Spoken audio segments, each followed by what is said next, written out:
Connor Zilic will be in control as they get to that restart zone for the start of the race.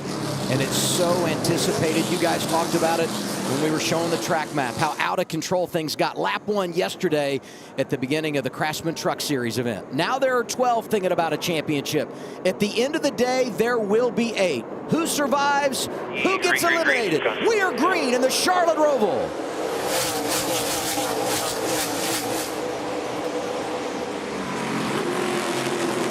Teammates playing nice at the beginning, and I think that's a smart decision on Allgaier's part. It looks like he's going to let Connor slide in right here. Oh, fighting back a little bit on the outside. Never mind. 88 got that preferred groove through 3 and 4. A little slide there, but Allgaier not giving it to him as they head over to turn 5. Connor was definitely hoping to clear him. He does now into turn 5 there. You could have shoved the outside car out of the groove a little bit as you go up there out of 4. That's what he did. And Justin way wide here, just overcooked it. Easy to do over that blind crest into turn 6 and now turn 7, the slowest corner of the hairpin. You got to think the aggression from those two is because they're both locked in. You know, it's a little different battle. If you're some of those guys, Sammy Smith right behind him, you see this is going to be the chaotic corner all day long, trying to get a good drive. You see Austin Hill off the racetrack, almost on the apron inside of William Sawalich as they get on the Roval. He'll be in the preferred position. You don't really want to race too wide on the entry to this backstretch chicane. Nothing good comes of it. Hill in that blue and white 21 back there, wrestling, as you said, for position with William Sawalich. Qualified outside the top 15, needs to make up some ground early. He would love to get stage points entering this race 7 below the cut line. Really clean first lap for the whole field. At a place that we've seen just so many issues and so many cars getting together in other races, this is a very clean start. You know, we heard the spotter, the crew chief talking, Sammy Smith saying, listen, if you see me get in trouble on the track or starting to make a bad decision, tell me so I can get out of that. And sometimes as a driver, you get in this tunnel and you can't see everything that's happening, or other drivers that maybe have an issue on the track. So I like that little bit of information those guys are talking about already at the start of this race. You look down at the bumper.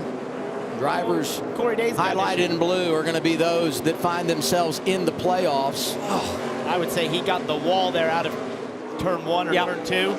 Yeah, it's so unfortunate after having that awesome qualifying run. You see he's most likely going to have to pit. A lot of damage to that car, and the biggest concern will be how bad does that body rub when they get on the banking, because there's so much more travel on this racetrack. Oh, you see more lockup from the 17. 24 is Kaz Gralla, 19 that bright machine down low is Eric Almirola, and outside of him 87 of Austin Green, a really good road racer. Anthony Alfredo around in the 42. That was big contact for the 17. You can actually see the wheels were white.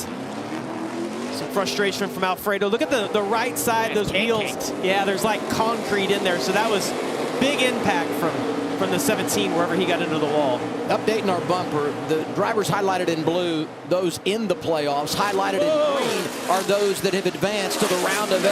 Heavy smoke on the 17 as he comes back to this chicane on the front straightaway. I think that 17's going to be best off the pit and try to get that clearance, because that tire blows out as we take a look at it here on the exit of 2, Parker. Right, and there's that wall to the outside, and it's banked, but it's easy to do that. That is a hard hit into the wall. These are composite bodies. You can get away with brushing the wall, even slamming it. But when you hit it like that, where he takes out the rear body work, that's a really tough hit. The body will give and go back. The suspension will not. You see right here, Daniel Dye drives in there too deep. Alfredo's the victim. It's going to happen a lot today in that corner, because you're so vulnerable as you take the preferred line and try to take a late apex into the corner. If somebody dive bombs, and it's not even intentional, right? You lock the wheels up and you can't get slowed down. It's a bad angle. Now Daniel Dye, after the contact on track, has brought his 10 car down pit road, had to start at the rear. They've had a host of issues throughout the day. Anthony Alfredo, that he had contact with, had also been fighting his race car. As we go to a battle for position, 14th is Austin Hill in the 21. 16 behind him, Christian Eckes. And look at the smoke for Corey Day, who continues to fade into 17. He's just trying to hang on, assess the damage here. I would presume that they're probably saying if the tire doesn't go down, he can stay on the racetrack and just get to the end of the stage, do the best he can. The thing for Corey Day today, though, is that it's about getting track time. And if that tire blows out, you see a lot of smoke out up there. If that tire blows out and he backs it into the wall and his day's over, he's not going to learn anything today. And I just think you got to figure out, you know, what the issue is and if you need to pit. Kim, do you have more on Corey? Right now, they have no indication that they're going to bring Corey down to pit road. In fact, the only thing they have told him is, you're all right, find a rhythm. So it seems like they feel like that issue is going to work itself out in terms of the tire rub, but we'll keep listening to the radio, see if they change their mind. Here's the other frustrating, though. I'm just fingers crossed. The other frustrating part about this, you have such a great qualifying effort. And then, boom, you lose all that track position, and now your day is off the rails. Leading this race, Connor Zilich, Allgaier, Connor's Sammy Smith up there inside the top 5 as well.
Hey race fans, it's Dale Earnhardt Jr. Enter the Speed Stakes from my friends at Roto-Rooter, and you could win a VIP race experience. Download the free Roto-Rooter app, tap Speed Stakes in the menu, and enter to win VIP passes to any 2026 race, plus airfare, hotel stay, and $1,200 spending money. Get the Roto-Rooter app today.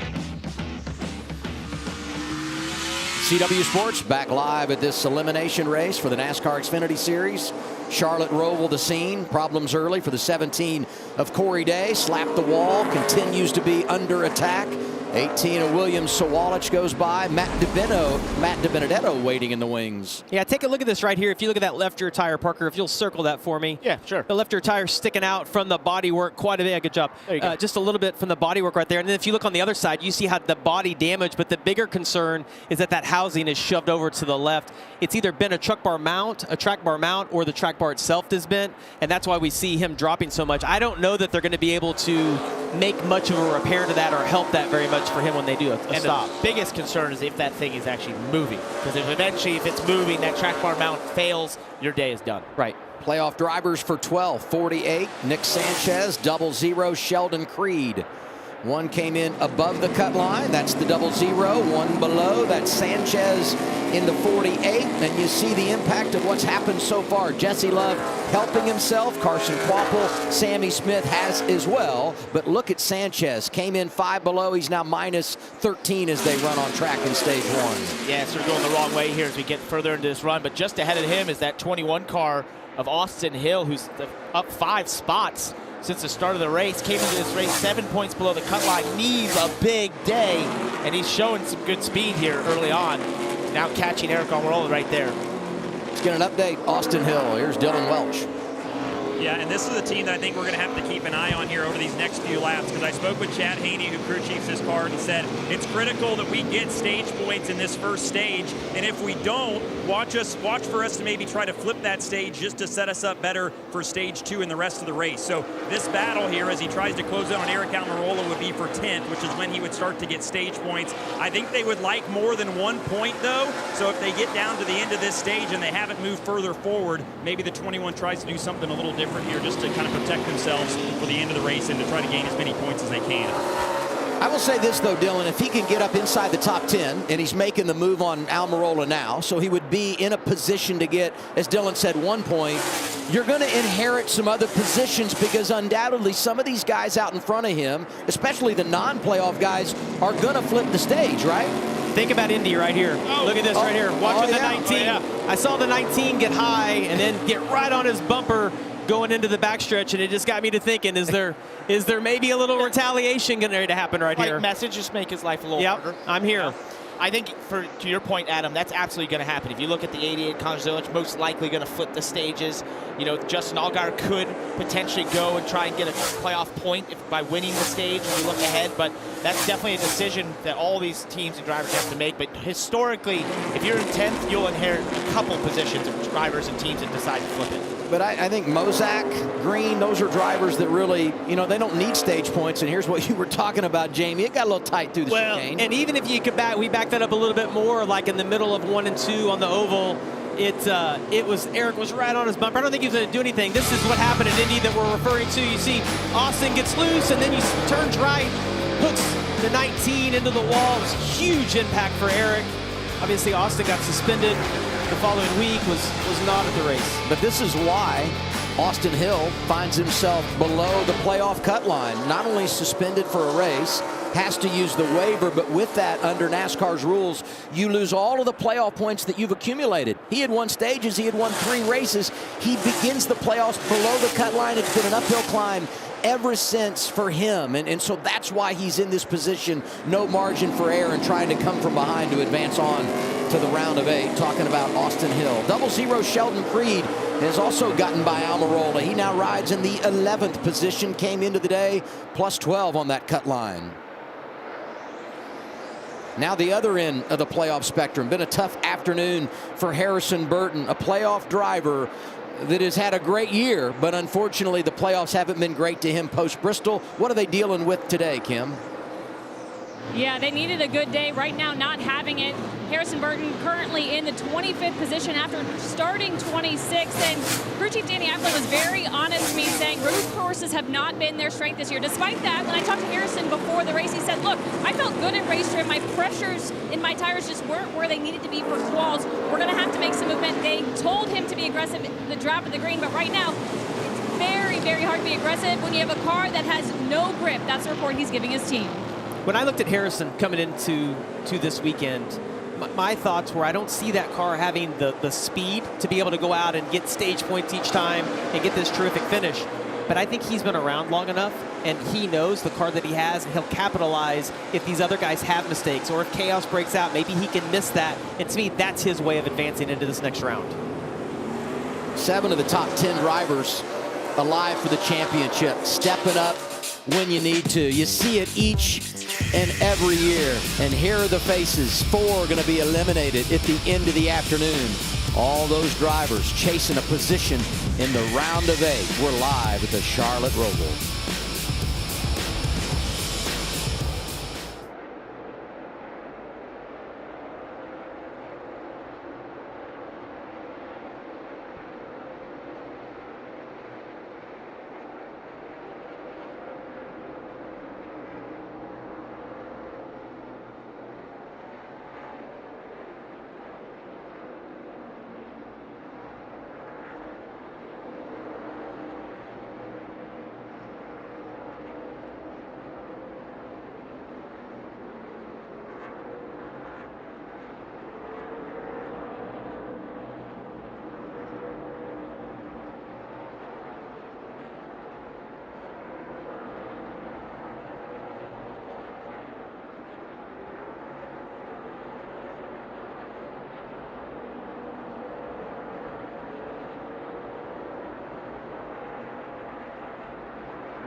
The fastest growing cable network in all of television is News Nation. News Nation respects all Americans and is news for all Americans. To find News Nation on your screen, go to newsnationnow.com. With Parker Kligerman, Jamie McMurray, I'm Adam Alexander, hanging out downstairs. Carla Metz, Dylan Welch, Kim Kuhn.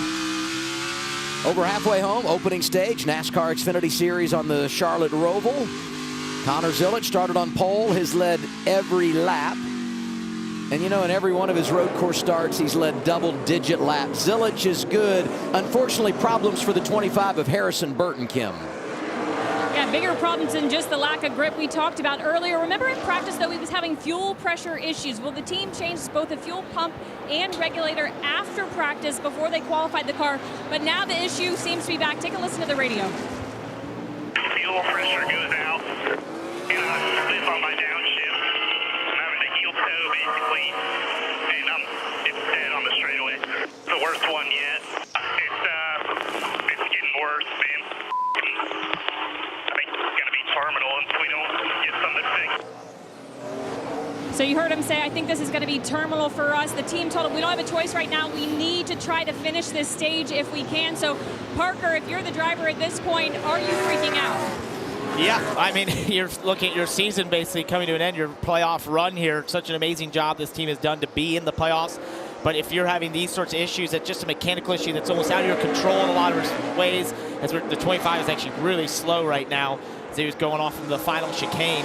So maybe those issues get worse. I thought it was interesting. He was talking about heel and toeing to help that sort of issue out. I'm imagining or assuming that using the clutch and blipping the throttle as he's trying to get into gear. Oh, here you go. He's really slow right now. Yeah, the heel toe thing doesn't really make any sense to me.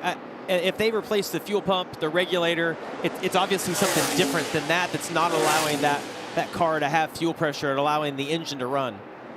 It looks like it's just completely shut off at this point. And he's a long ways away. This could, very well, if he slows to a stop, produce a caution, and that would have a big impact on strategy as we're down now to 6 laps to go, stage 1. Look right at your screen. Really, really good tussle for 6th. Love and Quapple going at it. And when you think about where they are in relation to that cut line, every position is a point, and you want to go get all you can. He's actually going to try and pull it off here, Harrison Burton. The cutout there in turn 4. Yeah. But he didn't fully make it. I'd want the caution to come out. Yeah, I want him to come get me, throw a caution. Stop on track. Yeah, let me get back to the pits and see if we it's can a very figure gentlemanly thing to do, but what we need to do. But he's obviously not in a position. Oh, looks like he's trying to bump the starter. When he's so close to the racetrack, he can't get any help there. Yeah. I think this will produce a caution most likely.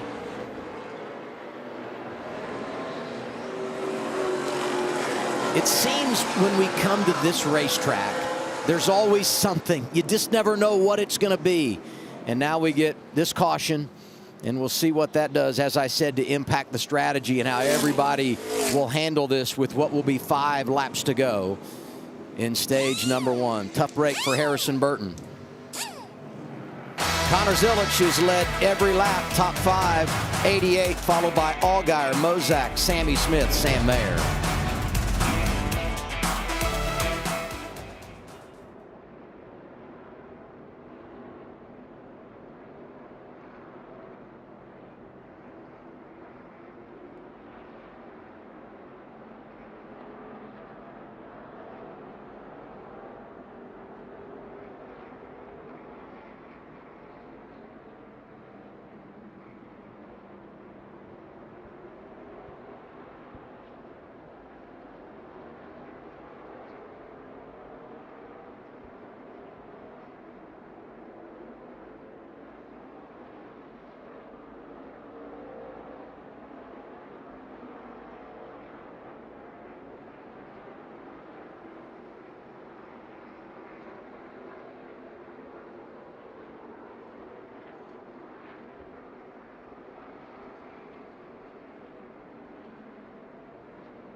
CW Sports coverage of the NASCAR Xfinity Series is brought to you by Progressive. Save when you bundle home, auto, and motorcycle insurance. Visit Progressive.com. Toyota, let's go places. And by Credit One Bank, NASCAR American Express Card. First caution of the day, NASCAR Xfinity Series racing here at the Charlotte Roval. Undoubtedly, if we'd stayed green, some drivers would have run it long, others would have made pit stops. But how do you handle this with the caution coming out? Pit stops, 4 to go in the stage. This is going to be really interesting to see what the strategy call is here. Zilich leading Allgaier, Mozak, Smith, and Mayer.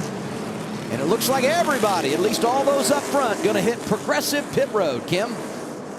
Including Jesse Love, top of your screen. He said, little snug in turns 1 and 7, but I don't think I'm losing roll speed. They're going to make a slight air pressure adjustment on those Goodyear tires. Also take Snowco Hill below him. Connor Zilich, good for Connor, back to the field. He said the car feels pretty good. No adjustments. They reminded him to be gentle on the curves, Dylan. Justin Allgaier just said that the left rear was his biggest issue. Looks like just an air pressure adjustment, 4 tires and fuel. Sammy Smith said he was a little bit tight in some areas, a little bit loose in others. They're attributing some of that to the cup rubber that was laid down on the racetrack.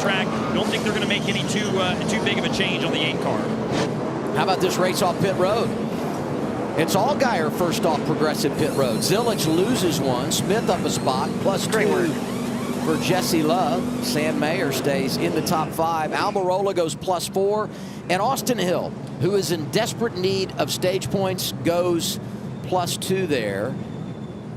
And it's Nick Sanchez who stays on track. He was 16th in all 5 drivers stay on track. Here's 48 team radio. There's only going to be about 2 laps, Nick. Okay, we got to do what we got to do here. I will try my very best. You got some cars behind you here. Hopefully. Got to try, buddy. I think what Nick's got to hope for right here is that they get stacked up a little bit and he can get away. We saw it yesterday in the truck race. The Sanchez's car didn't look as good as what we saw yesterday with Heim. And I was surprised maybe even Taylor Gray in the 54 didn't employ this strategy. Right. Just take that risk because they were way outside the points. Even if you net 1 point at the end of this, it was a gain. What's going on with the 88 of Zilich, Kim? Yeah, sounds like they thought they might have a loose wheel. Crew Chief Marty Lindley got on the radio and said, loose wheel, we're going to have to bring you back down. They are reviewing the video right now just to make sure they do, in fact, need to come bring him back down to tighten up those lug nuts. So the crew is at the ready if they need to bring Connor down pit road. Well, you could see the guy fighting to get it tight, and I would just tell you that if he has to go to the back, it's going to be fun for all of us to watch him drive up through here. And I think the unknown, you almost have to pick. Yeah, and it's really hard for him to assess this under caution. You can't quite feel that. Maybe if it's very loose, you'll feel a little bit of a vibration, but you'll notice if it is loose right when you go under green, the first braking zone, you'll know. I feel like the changer's saying, I think it's tight. Looked to me like he was trying to sell it. We'll see. Kaz Grala had an uncontrolled tire, and so the 24 will have to come from the back on this restart. And we'll go green with 3 laps to go in the stage. Sanchez, DiBenedetto on the front row. Row 2 is going to be Jeb Burton, Parker Retzloff. And then row 3 is where we'll see the drivers that came down and were able to get tires there. Have to have a little bit of patience right here with Allgaier and Zilich. You see they're going to start on the 3rd row, but cars in front of them on old tires, and it's really hard to get going on these restarts for those guys. So they'll have to be patient until we can get strung out just a little bit. And the way this restart zone is in that chicane, it's really hard to get the power down when you have new tires, let alone the old tires that they're on. You're going to see a lot of spinning tires there for those front cars. Let's take a listen to the 88 radio. Video all look okay? I don't feel anything. All right, so we're going to stay here. Just hands up. The only thing that they have on their side right here is that we're going to get a caution in 2 laps. So if he runs 1 lap and he's like, guys, it's shaking, he can pit, come in. They're really not going to lose anything from where they were. How about Allgaier takes the inside lane on this restart? He'll go inside of the 88 row 3. The field is set for the Echo Park restart zone, Echo Park Automotive, where car buying is easier, better, and happier. And this is going to be wild. 3 laps to decide stage 1. Sanchez came in 5 below the cut line, trying to hold him off. Green once again at Charlotte. Good little launch right there by the 48. That's what he needed. Allgaier's already, though, on the inside. Outside lane, making it happen. We'll see if Allgaier gets trapped in behind the 99 of DiBenedetto. He does. Zilich already up to third. Jeff Burton in second behind Sanchez. Yeah, and it looked like Justin was going to be in the right position. 99 of Matt DiBenedetto just could not get going. You see Justin had to spin 2 or 3 corners behind him and lost a couple of positions because of it. Saw the elbows flying there, courtesy of the Hellman's onboard camera. That's really tight. 3 wide there to turn 5. Incredibly tough. Saw Mozak in the grass a little bit. You're going to want to sort that out before you get down here into turn 7. 4 wide. I'm not sure it was cut out for this. Sammy Smith, playoff driver. He might have gotten 3 positions there in the 8. Carson Quapple coming through as well. Really good turn. Let's Wow, go. Mayer I need the 7. sliding down right in front of the 21. I think Austin Hill maybe cut him a little bit of a break right there. Big discrepancy in speed of some of these cars. Look at Zilich. Restarted row 3, outside lane, that power move at the start, and out of the backstretch chicane, 88 in charge again. It'll be 2 laps to go in the stage. How about Jesse Love? Whether or not the points he's going to be able to get out of this stage, knowing he needs them. It looks like Mayer might have a little bit of an issue right here. Been trying to get to pit lane there. Oh, he missed the chicane on the backstretch. He'll have to do a stop and go here on the front stretch. Well, that's a big, big debt to pay. Came in 43 above the cut line, but was in position to get some stage points.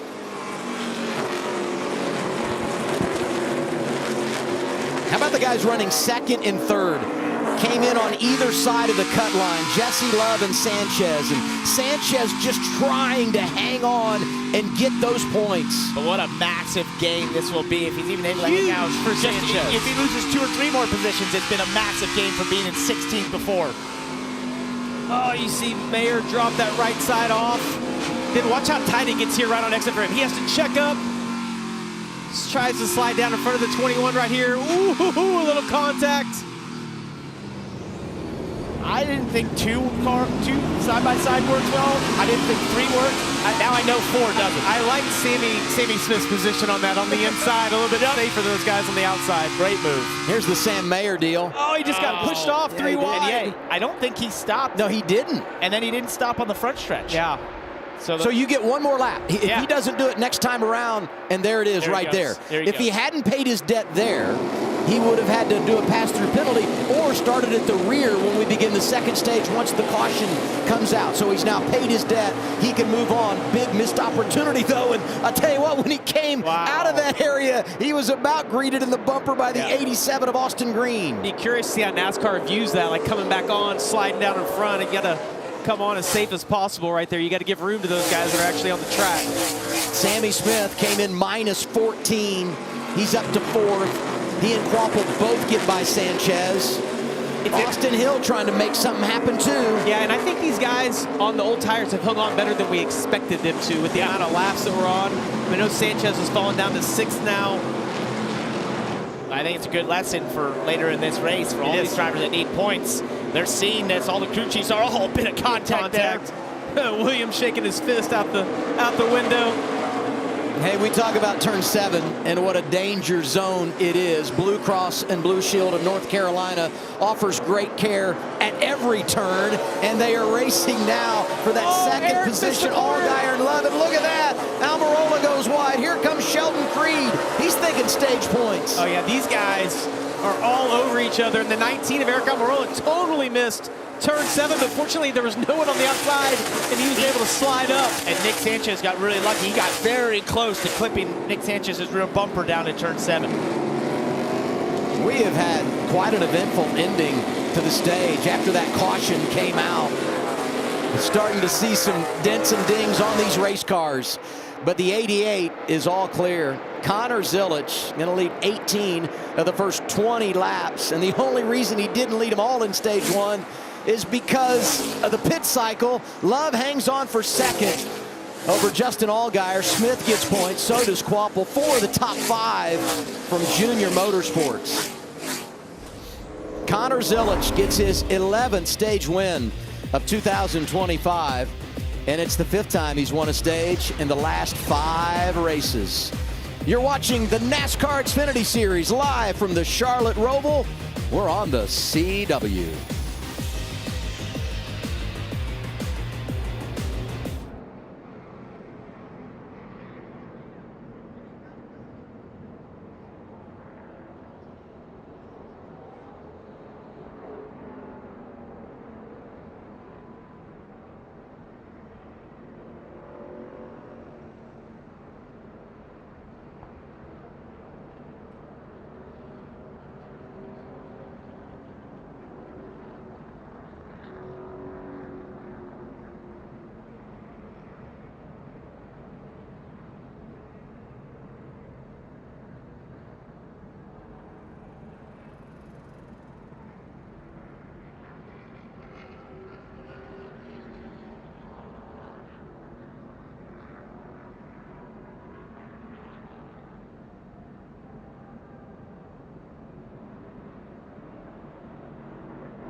This Tuesday, it's NXT versus TNA, two rival brands, one epic show. See who's coming out on top. Don't miss the history-making event, WWE NXT, Tuesday at 8/7 Central right here on the CW. And I am now joined by a ton of NXT superstars right here. We got to talk to Trick Williams, who's to the right of me, your left. And you got to host a lot of these drivers at an NXT event recently. Now you're at a NASCAR race. What do you think so far? Man, this is crazy, man. We got tight turns. This course is like no other here in Charlotte, man. I'm having a good time. My boy Sam Mayer's doing his thing. He's going to toe slam somebody if he don't get first place. Let's talk about it. Let's talk about it. Let's talk to Izzy Dame now, too. And you got really a big taste of NASCAR at a pit practice at Haas Factory earlier this week. Talk a little bit about that and what that was like. You know, that was a really cool experience for all of us. We got to go into the Haas Factory and put ourselves in the role of the pit crew, change the tires. We got to drive the car, change the bolts. And I got to say, I think I was better than all my peers here. Come on, don't do that, Izzy. The competition, you can see the video there, that the experience that they had at Haas Factory. And guys, I don't really, that's what I mean. She is pretty good. I'm not really sure what kind of NASCAR moves NXT could probably incorporate in your show, but I'm sure Parker Kligerman probably has an idea, don't you think, Adam? Yeah, he's ready for sure. You were equipped for any situation. I will say this. We saw Cole out there in the ring a couple weeks ago and seeing him there. It is just not something I ever had on my bingo card. Cole Custer doing the NXT. I didn't have it. He's great. I saw his announcements. They were awesome. Yes. What's a toe slam? What's that? I don't know. He said. Well, Mayer, after that toe penalty, slam. he might need to toe slam somebody. Trying to figure out what that move is. Sounds like it hurts. Yeah. To be honest. Pit road is open, but as we saw there just prior to the end of the stage, everybody came down and got their service. So the ones that will make the trip down Progressive Pit Road here are those that had stayed out, and leading the way Nick Sanchez, who got some stage points, and now he comes down for tires and going to have some ground to make up when we begin stage 2, Dylan. Yeah, that's exactly right. They got the points they were after, but the price they're going to pay is on the backside of this here when they're going to be buried in traffic. Their car has not been very good either. Nick said that it was not turning at all. He said, I don't even know what to do. So they're going to make a pretty big air pressure adjustment here. I think it's all 4 ends of the race car and a chassis adjustment. You see there as the wrench goes in the back window, 4 tires and fuel, and hopefully some handling adjustments for Sanchez to help him drive through the field. Never know how the game is going to play out. Got to take advantage of opportunities. Sanchez did a good job of making that 48 wide as we wrapped up the opening stage. Charlotte Motor Speedway, 25 minutes north of downtown Charlotte. Beautiful evening in the Queen City.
Hi, I'm Jesse Love, and these are my Powerball winning numbers. 2, because it's my number, 20 for 38, 4, 5, and 3 for Dale. Presented by Powerball. Head to your local lottery retailer to get in the game today. Head to your local lottery retailer to make your picks and get in the game for tonight's estimated jackpot of $195 million. Could get that boat. Where is that? Yeah. I'll let you guys look for it. And we'll go to pit road in the meantime. Here's Dylan. Well, Sammy Smith finished 4th in stage 1. They've erased most of their points deficit. They came in minus 14, but crew chief Philip Bell said this race is not a must-win for us as long as we take care of business in stage 1 and stage 2. That's 5 to 6 points each stage at minimum. They got 7 in stage 1. They're 1 below right now, Kim. Well, Dylan, partially cloudy conditions here at Charlotte Motor Speedway. Right now the sun hiding behind the clouds, but when it peaks out, causing some problems for some drivers. Take a listen to Connor Zillich's radio. It's so blind cresting that hill right now because of the sun. Yeah, I can see that. So that glare causing some issues. This race is a little bit later than it typically is run, so we do expect to end under the lights here. So until that sun completely sets, though, those drivers with issues out here at the Roval. Yeah, Kim, it's a great point, and that's from what he was referencing there is turn 5 to 6. It's a blind crest you go over, and the sun is directly in your face. Usually it's the end of the race that you struggle with that, but with this race most likely going in the darkness, it's sort of right now. And look at those stage points earned. 0 for Taylor Gray. Austin Hill gets 5, Sammy Smith gets 7. And it's those 3 drivers that are now separated by 1 point at the cut line as we get ready for our second stage. And for Connor Zillich, not only do you get the 10 stage points, you get another playoff point, and you're in control as we begin stage number 2. The field set for the Echo Park Restart Zone. Echo Park Automotive, where car buying is easier, better, and happier. Best friends front row. Outside Zillich, controlling the race to his left, Jesse Love. Connor's done a great job accelerating out of that last turn, able to use that outside to get the momentum, actually cleared Jesse Love. We saw him do a little bit of job on the initial start, but Connor timed that out perfectly right there. Sammy Smith did a great job too, driving outside, cutting down in front of Allgaier, getting to 3rd. 16 Christian Eckes, haven't said his name much today, but starting to get with it. Really good on the road courses this year. Missed out on the playoffs as a rookie at Team Colleague. You see that black and green car there, Sam Mayer, a bit on tilt right now, probably trying to get back to the field after going through the chicane. He had to stop and give up all his track position. Now trying to make his way back forward. Well, the unfortunate part for Sam there is he was kind of forced off the track. It wasn't like he missed his braking zone. They were 3 wide going into that turn. It's just not wide enough. So he got forced off. I think that's probably frustrating for him, but he can recover. And he's got a little bit of a buffer at him on the points. So missing out on those stage points, it wasn't the end of the world for him. Yeah, you don't want to compound the problem. Right. Go out, get too aggressive in traffic, and then put yourself behind the 8-ball smoke coming down the back straightaway. Lance Brennan Poole potentially there.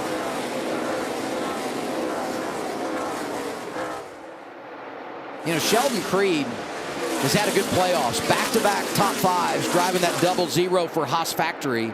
But he's only picked up 2 stage points. So came into the day at plus 12, but he's done a nice job of being patient and now riding 6th.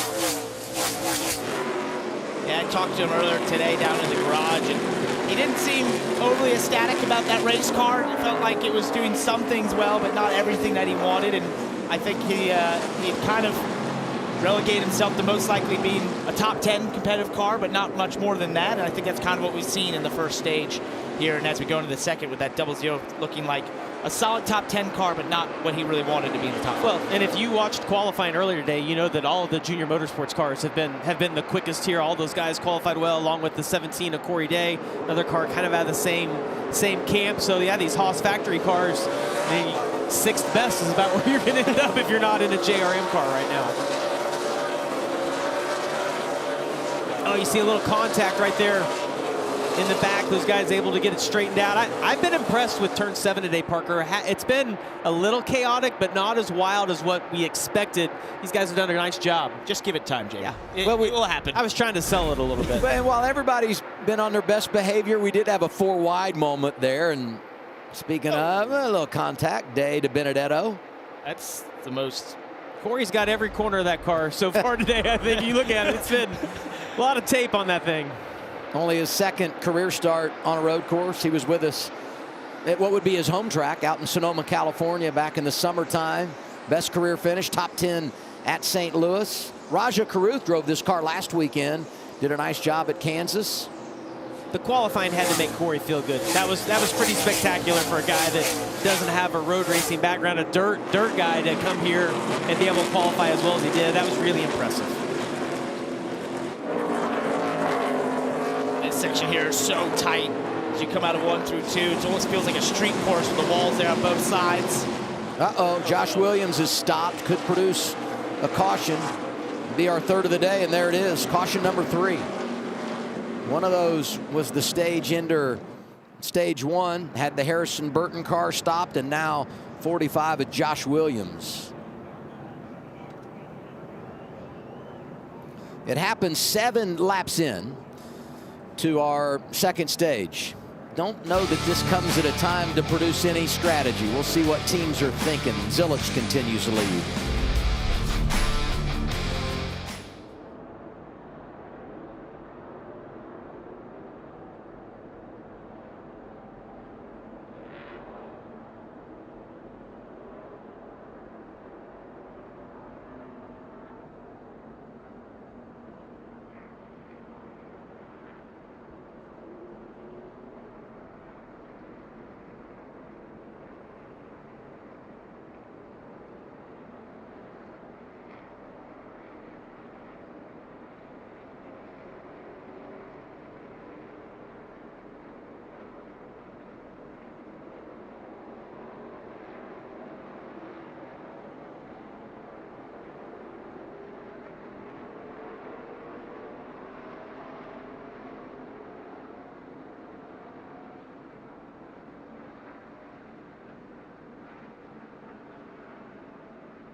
CW Sports coverage of the NASCAR Xfinity Series is brought to you by Echo Park Automotive, where car buying is easier, better, and happier.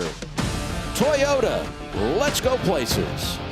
And by Bristol Myers Squibb. Great Saturday evening, Charlotte Motor Speedway. Wheeling caution lights are on. Wheeling the official warning lights of NASCAR and America's most trusted manufacturer of emergency lights and sirens. Josh Williams stopped on track, producing our second natural caution of the evening. Also had a caution at the end of stage 1. So 3 total tonight. Let's get some updates from pit road. Here's Dylan. Yeah, good story with Jeb Burton this weekend. The Ward Burton Wildlife Foundation and Jeb himself helped facilitate a union of an emotional support dog, golden retriever. His name is Trooper, and an active duty service member named Samantha Meck, who is currently, as we said, Army active duty based at Fort Bragg here in North Carolina. She tragically lost her son Christian during the final month of his validation training, hit the Air Force, and despite her grief, Samantha has continued to not only serve our country, but also has worked to keep the memory of her son Christian alive through a number of initiatives. And according to statistics, 1 in 3 veterans live with post-traumatic stress disorder, and animals help provide comfort, reduce loneliness, and improve mood during the grieving process. So we certainly thank Samantha for her service and Trooper for his as well, Kim. Well, October is Breast Cancer Awareness Month, and teams do a great job of spotlighting cancer warriors, specifically Team Alpha Prime. Now, rewind last year, they put Jeannie Vrabel's name on their car. That is wife to NASCAR personality, NASCAR Chasm. I know everybody knows him. Well, fast forward, Jeannie is now cancer-free. It has been a year-long battle, so they celebrated again this year with a sticker. This one saying, "Congratulations, Jeannie." Again, she is cancer-free. She came back 100% clear in her last scan. There she is, so we want to give her a big congratulations on getting to ring that bell and live her life cancer-free now. Thank you all for those stories. And this week, they painted the walls pink here at Charlotte Motor Speedway in honor of Breast Cancer Awareness Month. So everybody in the community getting involved in supporting others.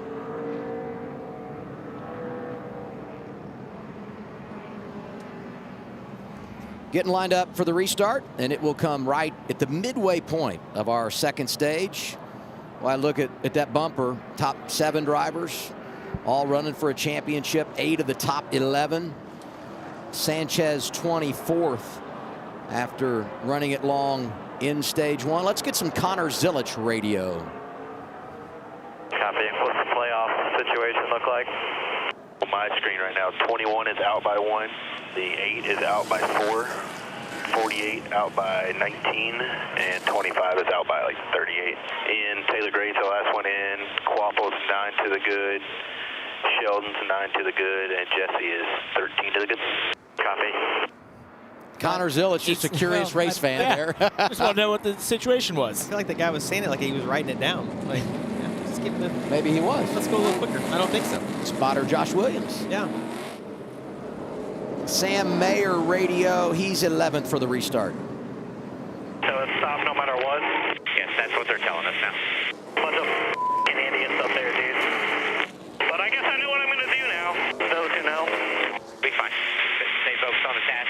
Yes, to f*** everybody else. I'm so f***ed done. I get his frustration here because he felt like he was forced off chain with contention, which he was, but this is just the rule. The rule is if you don't go to the corner, you cut it, you have to stop. You have to pay that penalty. I know it's frustrating. Here he is now actually stopping, which was pretty adventurous as he did that. Tried to speed as far as he could in there and then stop, but we're going to get going here. Yeah, green flag. Green flag this time. Outside lane again. Halfway home, stage 2. Sammy Smith getting with it in the outside lane. Sammy Smith's having an awesome day at a great time.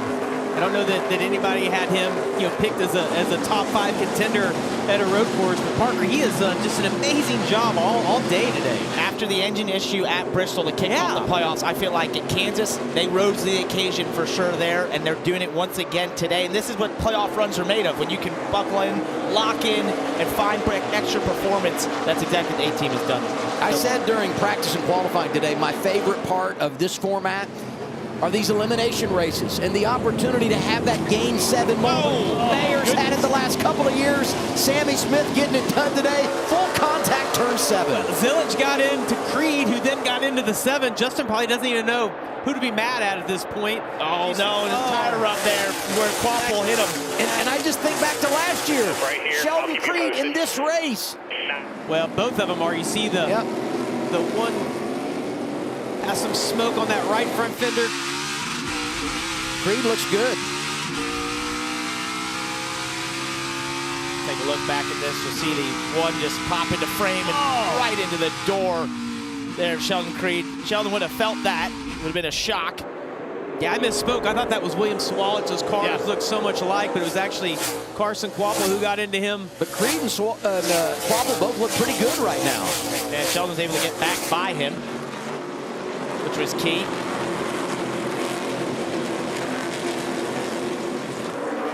Just can't imagine the stress of this race for drivers, teams, strategy for the crew chief.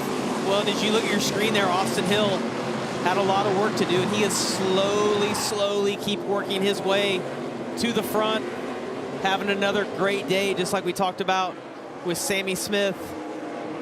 Well, you know, he's finished top 5 in 5 of the 6 road course races this year.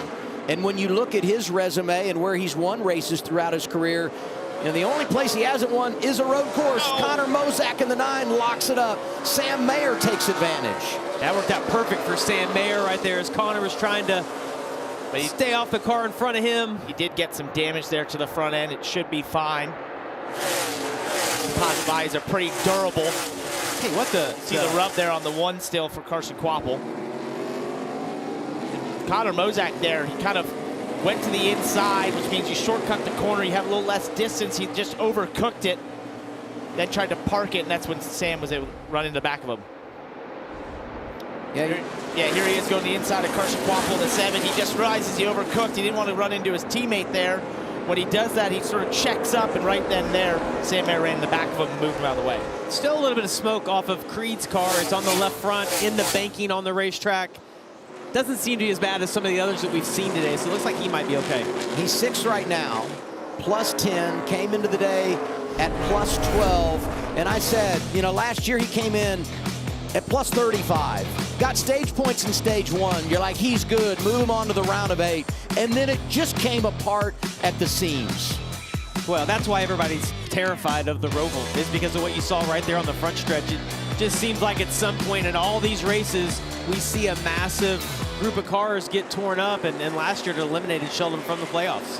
What I love was what Sheldon said to us earlier today in practice when he was asked which part of this track is the toughest, and he said from the start-finish line back to the start-finish line.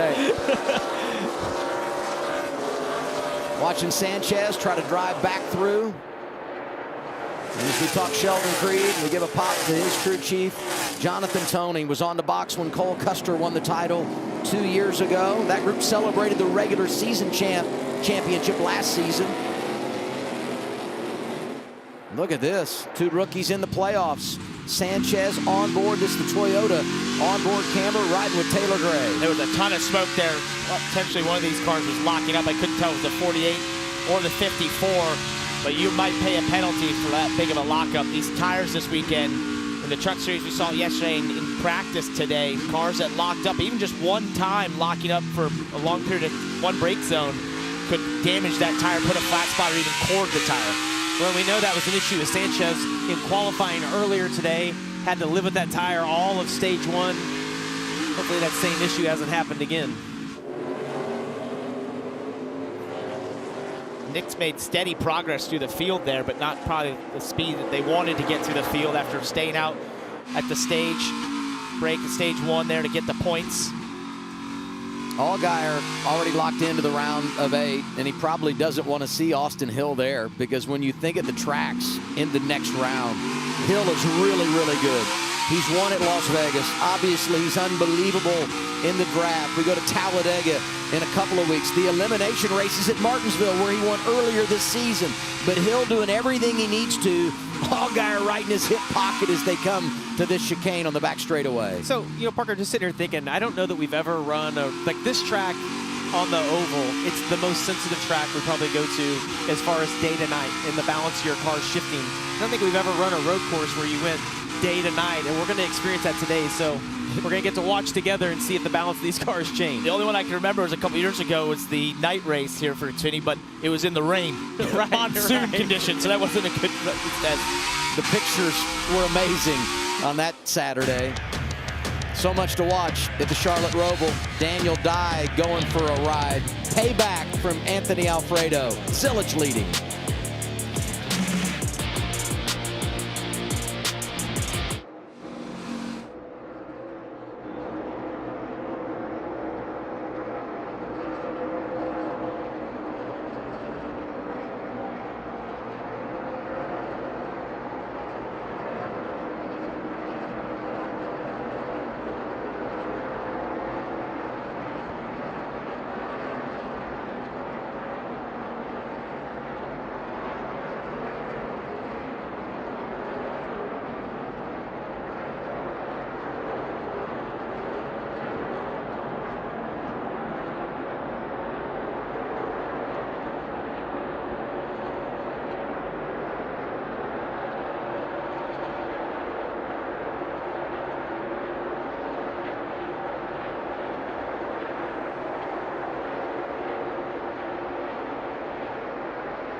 Five laps to go, stage 2 at the Charlotte Roval for the NASCAR Xfinity Series. You're watching CW Sports coverage of the Blue Cross North Carolina 250.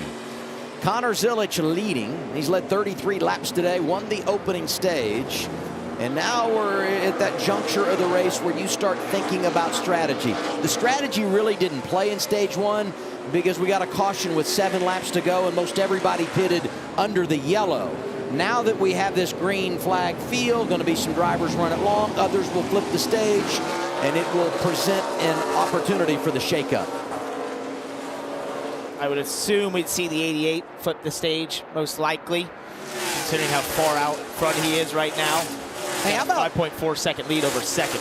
Look at Daniel Hemrick there in ninth, driving the 11, 21 series champion, full time in the trucks, a part of their playoff chase. Was top 10 in that car earlier this year when he ran it at St. Louis. Brendan Queen driving it last weekend, making his second career start, was top 10. Great job by him.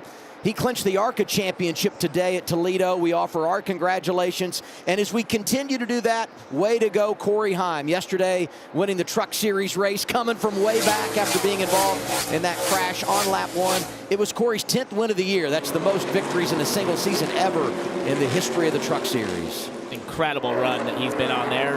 Similar to what Connor Zilic is doing, who could get a 10th win as well, which is just wild to say. Not often have we seen this level of domination in these two series from young drivers like Corey Heim and Connor Zilic. Well, and Connor's done it on every type of racetrack. I mean, he's just quick, no matter, you know, at the beginning of the year, we talked about when would he be able to win on an oval, and he has proved us wrong. He can win every single week on any size racetrack we go to. A lot of big moments at turn 7 today, more to come. But you know, with Blue Cross North Carolina, you get great care at every turn. And the drivers will need some good care there later on when we get these restarts, especially in the final stage. You're just hoping your competitors will take care of you down there and not take you out like we've seen so often. One car overcooks it, and someone who's just going through that corner gets spun out as an innocent bystander. Oh, you see, Quapple get to the inside of Mayer. All I could think of was, hope he doesn't get pushed off again in that chicane. Mayer might lose it. Well, at least he knows the rules now, right? Even though he doesn't agree with the way that was officiated, he's done a nice job of coming back. Mayer's going to fight back right here. He locks it up. Can he get it slowed down? 3 to go in the stage. Pit road will close with 2 to go. Allgaier taking advantage. Here he is, Dylan.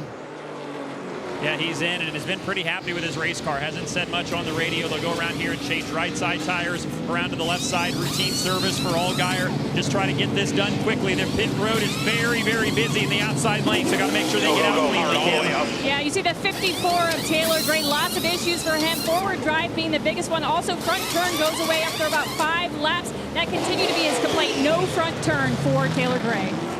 Zilic stays out, but he can come next time. As I said, pit road closes with 2 to go. Zilic is the race leader, will be the one to close it. All these drivers had to come now, because if they waited a lap, pit road wouldn't be closed. Look at that. Sanchez, they dropped the car. The jack got stuck under, drug it out of his pit box. That'll be a penalty. You take all the good fortune you had to get those stage points, and you kind of give it right back with that penalty. Ooh, contact right there with Connor Mozak and Austin Green. You see, they're splitting Daniel Dye right here. It's going to get tight. I wouldn't want to be driving that 10. Zilic gives up the lead. Scheduled green flag pit stop. 2 to go in the stage, Kim. And no big complaints from Connor, and that's been the story all race long. Really happy with his race car. Marty Lindley, though, the crew chief, reminding the team, we have got to get the car full of fuel. Again, short pitting will be right near that fuel window for the rest of the race.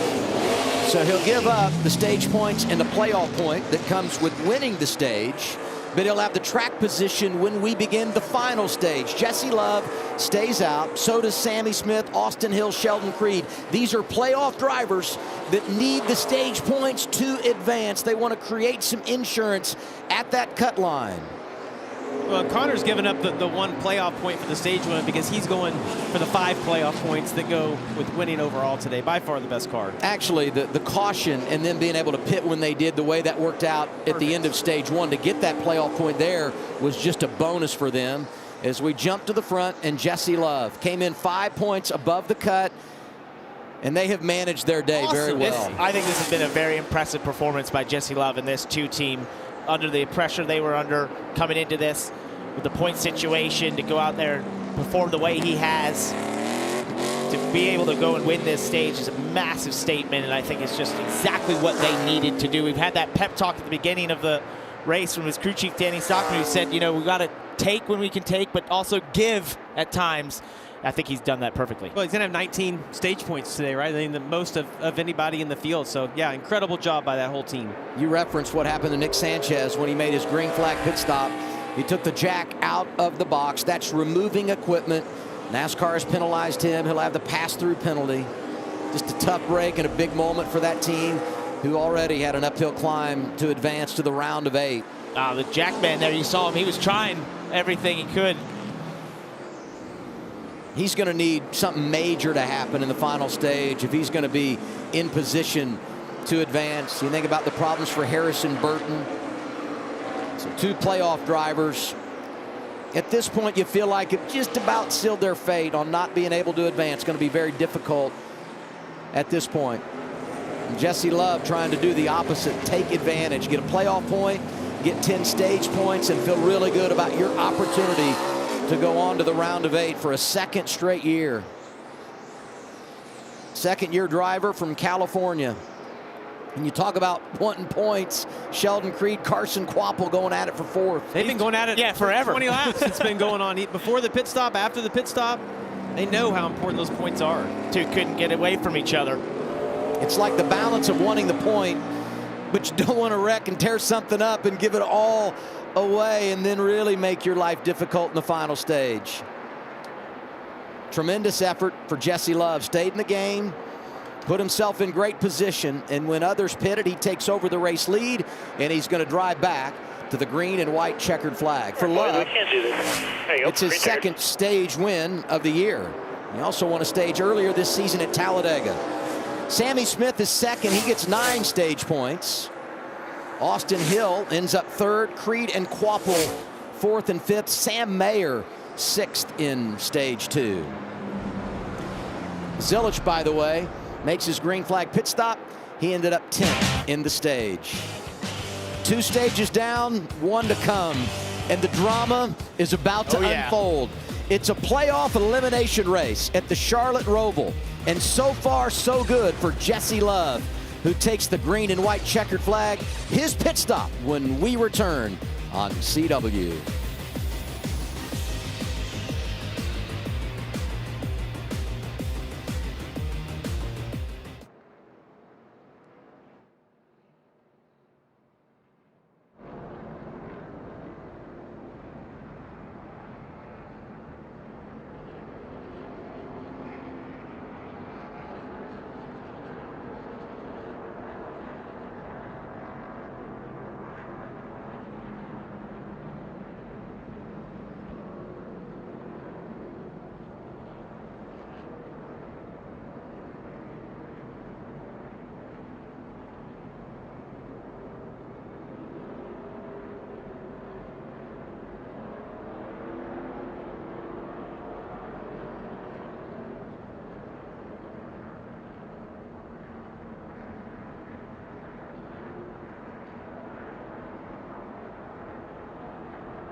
CW Sports coverage of the NASCAR Xfinity Series is brought to you by the Xfinity 5-year price guarantee. One internet price, 5 years guaranteed. Golden Corral. Golden Corral honors our nation's heroes. And by Progressive. Save when you bundle home, auto, and motorcycle insurance. Visit progressive.com.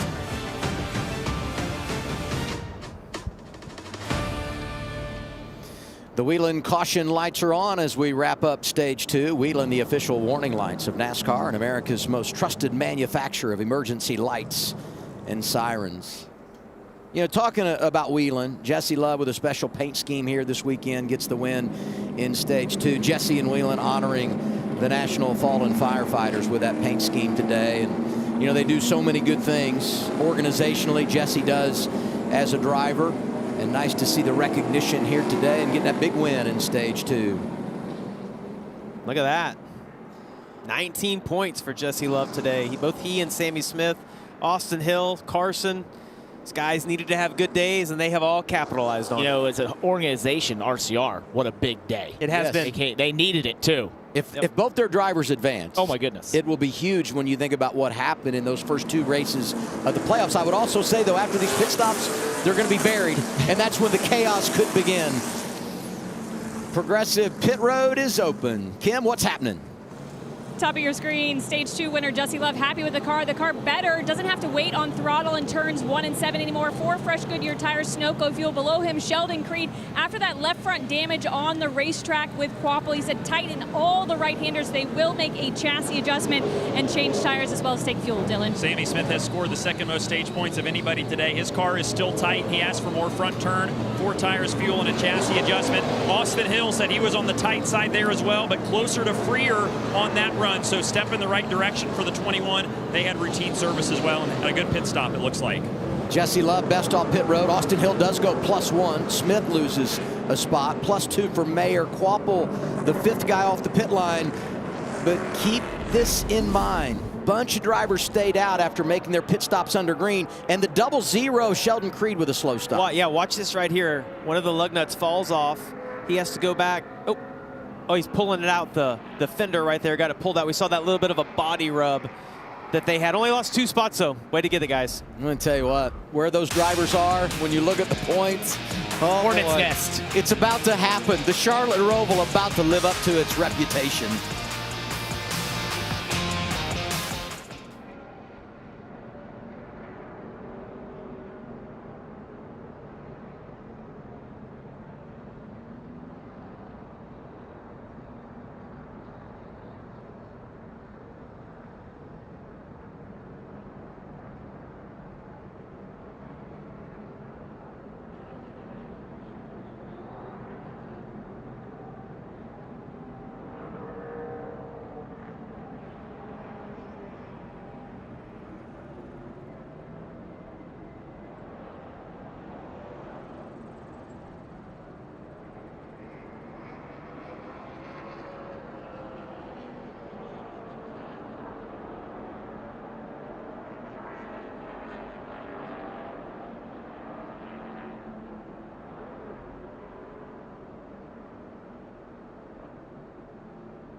Hey, race fans, it's Dale Earnhardt Jr. Enter the Speed Stakes from my friends at Roto-Rooter, and you could win a VIP race experience. Download the free Roto-Rooter app, tap Speed Stakes in the menu, and enter to win VIP passes to any 2026 race, plus airfare, hotel stay, and $1,200 spending money. Get the Roto-Rooter app today. Elimination race, Charlotte Roval, NASCAR Xfinity Series, all lined up and ready to go for the final stage on CW. Before we move ahead, let's look back at those pit stops. Penalty for a playoff driver over the wall too soon, 41, Sam Mayer. Sam's had a tough day. Yeah. Frustration inside of the car. Seen a battle now. Penalty on pit road. Just jumped over the wall just a little bit too soon. The nice part for them, they had a lot of points coming in here. Yep, a little bit of a safety net for them. So he drops to the rear for the restart, and you guys mentioned that. We get the playoff update in a moment, and we'll show you where everybody is after everything cycled through with the stops.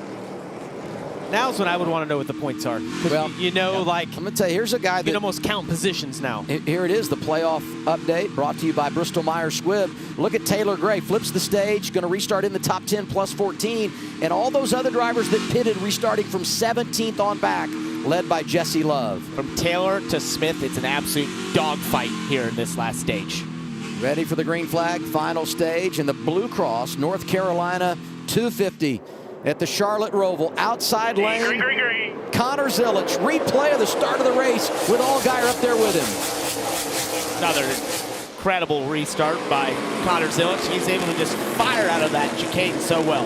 Look at Eckes in the 16. Yeah, I see that trying to get to the inside. Allgaier's going to be on the inside. As you get down here, we've seen guys be able to fight back, though, through these next two turns. You see Mozak get to the inside of Eckes right there. Oh, he's going to push him off. And usually as that inside car, you have a bit of leverage to force that outside car into the grass a little bit. He played it cleaner than that. If you're wondering, you know, what's happened here, these are all the guys that made their pit stop under green. They stay out when the others come down at the end of the stage. So everything is flip-flopped. The cycle has happened, and that's why we're seeing some new faces in the front. Dean Thompson is there. You saw Jeff Burton, Kaz Grala as well. Yeah, Taylor Gray's had a quiet day. Don't feel like they've had a car that they can go and compete for the win with. But listen, he has made the most of his day.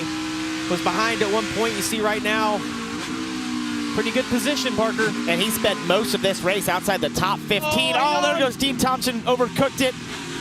It's Kaz Grala to the left here of Taylor Gray. I was worried for Taylor. It looked like he got loose and was maybe going to have to. Anthony Alfredo went through the middle there as well and stopped to pay his penalty. Oh boy, 3 wide. This could get interesting. You see Jesse Love on the inside right here. Who's going to give? Who's not? And think about Jesse Love. You win a stage, you celebrate, and now you lose all that track position. You got to be careful. Awesome job by all those guys, though. That could have been a disaster. Great, clean racing. Yep, very clean.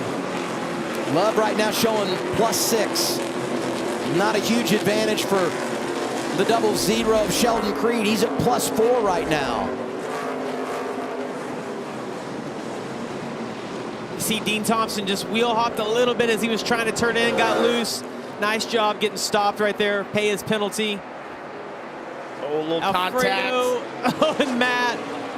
That's very similar to what we saw with Sam Mayer earlier. Anthony didn't do anything wrong. It was just 3 guys trying to make it through that backstretch chicane. There's just not enough room. Yeah, Jesse Love pushed Sammy Smith into Carson Quapple and a bunch of bumper tag, and Anthony Alfredo was a big loser in it. Sometimes you're the windshield, sometimes you're the bug. I feel like Alfredo's been on the wrong end of that multiple times today. Another instance. They're going to try it one more time. Yeah, going into that backstretch chicane. We'll see. Game of chicken. Oh, you see Creed. Jones, Quapple. Love there as well. Well, and if you're Brandon Jones and you're locked in, the last thing you want to do right here is make anyone mad for this next round. And Jesse Love and Carson Quapple been going at it here. You know, Taylor Gray's done a good job of maintaining track position after gaining it through the cycle of stops. But he's got some guys that are very aggressive behind him. His teammate William Sawalich and the 21 of Austin Hill, who, as you look at our leaderboard here, has got to get some positions. Austin Hill's fighting for his life right now, and he's wanting William to be sympathetic for what he's got going on. It's like, don't you know what I have on the line? But everybody's fighting for themselves. This is a really tough place to do that, where you look to the inside. It's easy to have contact. Yeah, Austin's gonna have a little bit of momentum right here on the outside. Hopefully he can clear. If he can't right here, you don't want to be on the outside. Hill +7 since the restart. He knows what's on the line. Now 4 below the cut line. Yeah, the message to him was simple. Go like hell. You just have to get positions any way possible right now. Day getting to the inside of William again. Really aggressive, no contact right there, though. Great pass. I can't believe that car is still going. Look at that. Every panel. Yeah. The rear end's been knocked out of it. He's done a terrific job, though, of being able to stick it out all day long, passing cars still. Well, and back behind him, the leaderboard has been mean today to the 8 of Sammy Smith. They have done a wonderful job. Came in -14, and the way the strategy is played out, he's -12 right now. Got a long way to go if he's going to advance to the round of 8. Connor Zilich in front of Allgaier, Mozak, Eckes, and Green at the Charlotte Roval.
$18 laps to go. NASCAR Xfinity Series running this elimination race at the Charlotte Roval.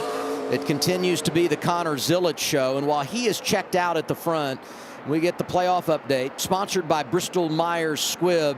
A lot going on right around that cut line. Well, and the reality is, where we are right now, Parker, if we get another restart from Creed all the way down to Sammy Smith, maybe even Sanchez, any of those guys that can shake up if somebody has a disastrous restart or gets wrecked in turn 7. Right, as we see Nick Sanchez here, who's trying to get back to the field up to 21st. So he's made some headway, but most likely in a must-win position now, considering the points situation. I think the thing to watch is how Austin Hill has probably been one of the best cars on the long run here. Taylor Gray, probably one of the worst that we've seen in the first 2 stages. He faded a ton at the end of those stages. So I think this is a big opportunity for Austin Hill. He just has to keep using that long run pace, and this could potentially be the longest run of the day. So you want to take care of those rear tires and use that to your advantage. He'll have that opportunity. Austin Hill 8th right now. Still out 3. As the 54 loses 2 more spots, or 3 more spots, we'll be fine here. Pretty confident right there. Yeah, they've seen the same thing. They know exactly. They're thinking he's going to fade. We're going to keep moving forward. It's almost going to come into their hands. Well, the good thing for him is it's not that he has to pass 3. It could just be Taylor losing 3, right? So it's going to work both ways for them. And I like that he's calm to the driver. Like as he said that, there's no panic. We have a lot of time left. Just keep doing what you're doing. That's really good information. What's the feel right now in the 21 camp, Dylan? Well, there's been confidence really throughout this entire weekend. I spoke with Chad Haney, you see there on the left of the screen earlier this morning, and he said every time this year we've had a good simulator session before a road course, it's translated and we've raced really well. Well, they had a good simulator session this week. Chad said Austin was really confident about this. Oh, no. Oh, now it sounds like they may have some sort of issue. We'll follow up on that, guys. We'll do some listening to the radio here and let you know. Yeah.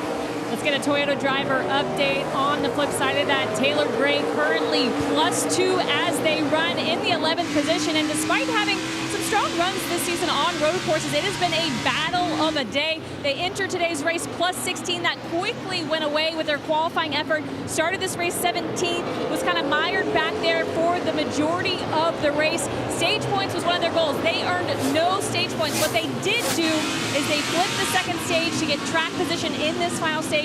That bumped them from under the cut line to back +2. So we're going to have to see how it all shakes out here with 16 to go here at Charlotte.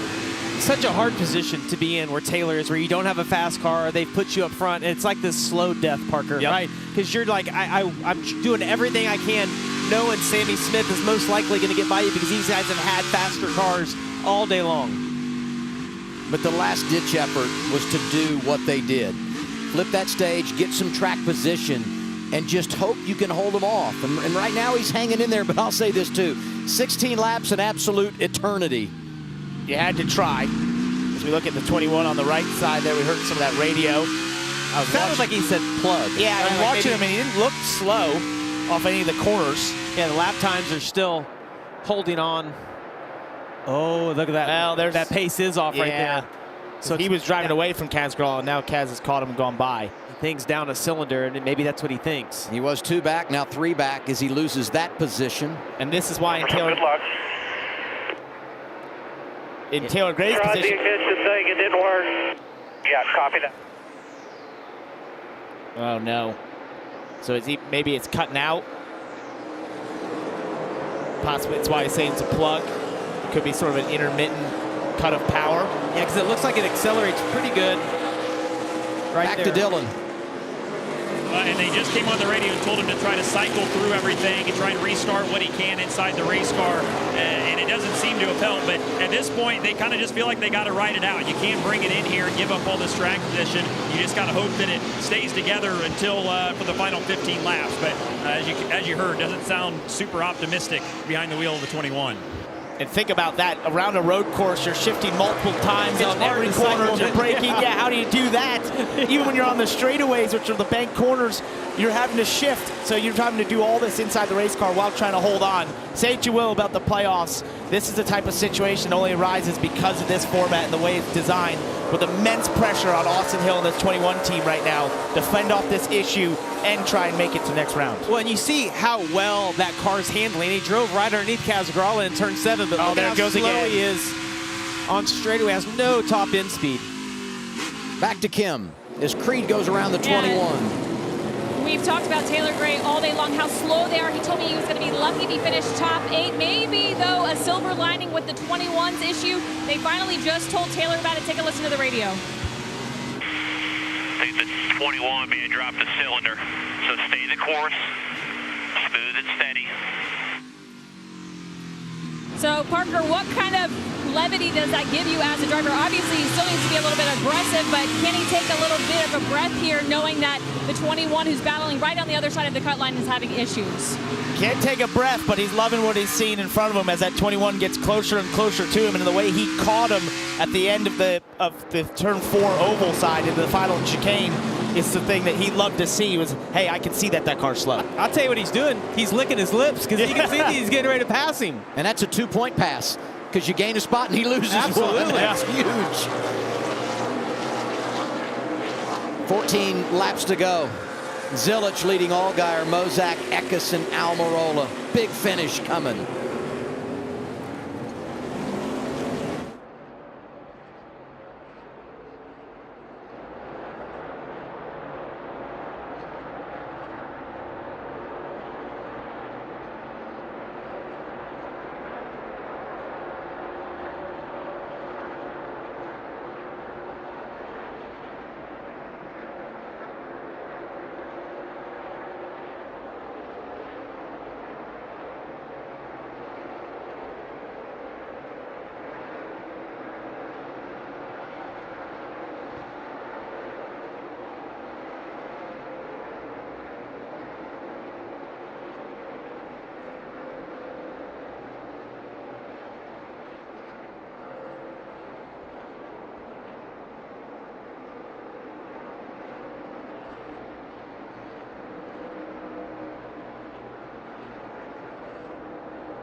CW Sports back live, Charlotte Motor Speedway.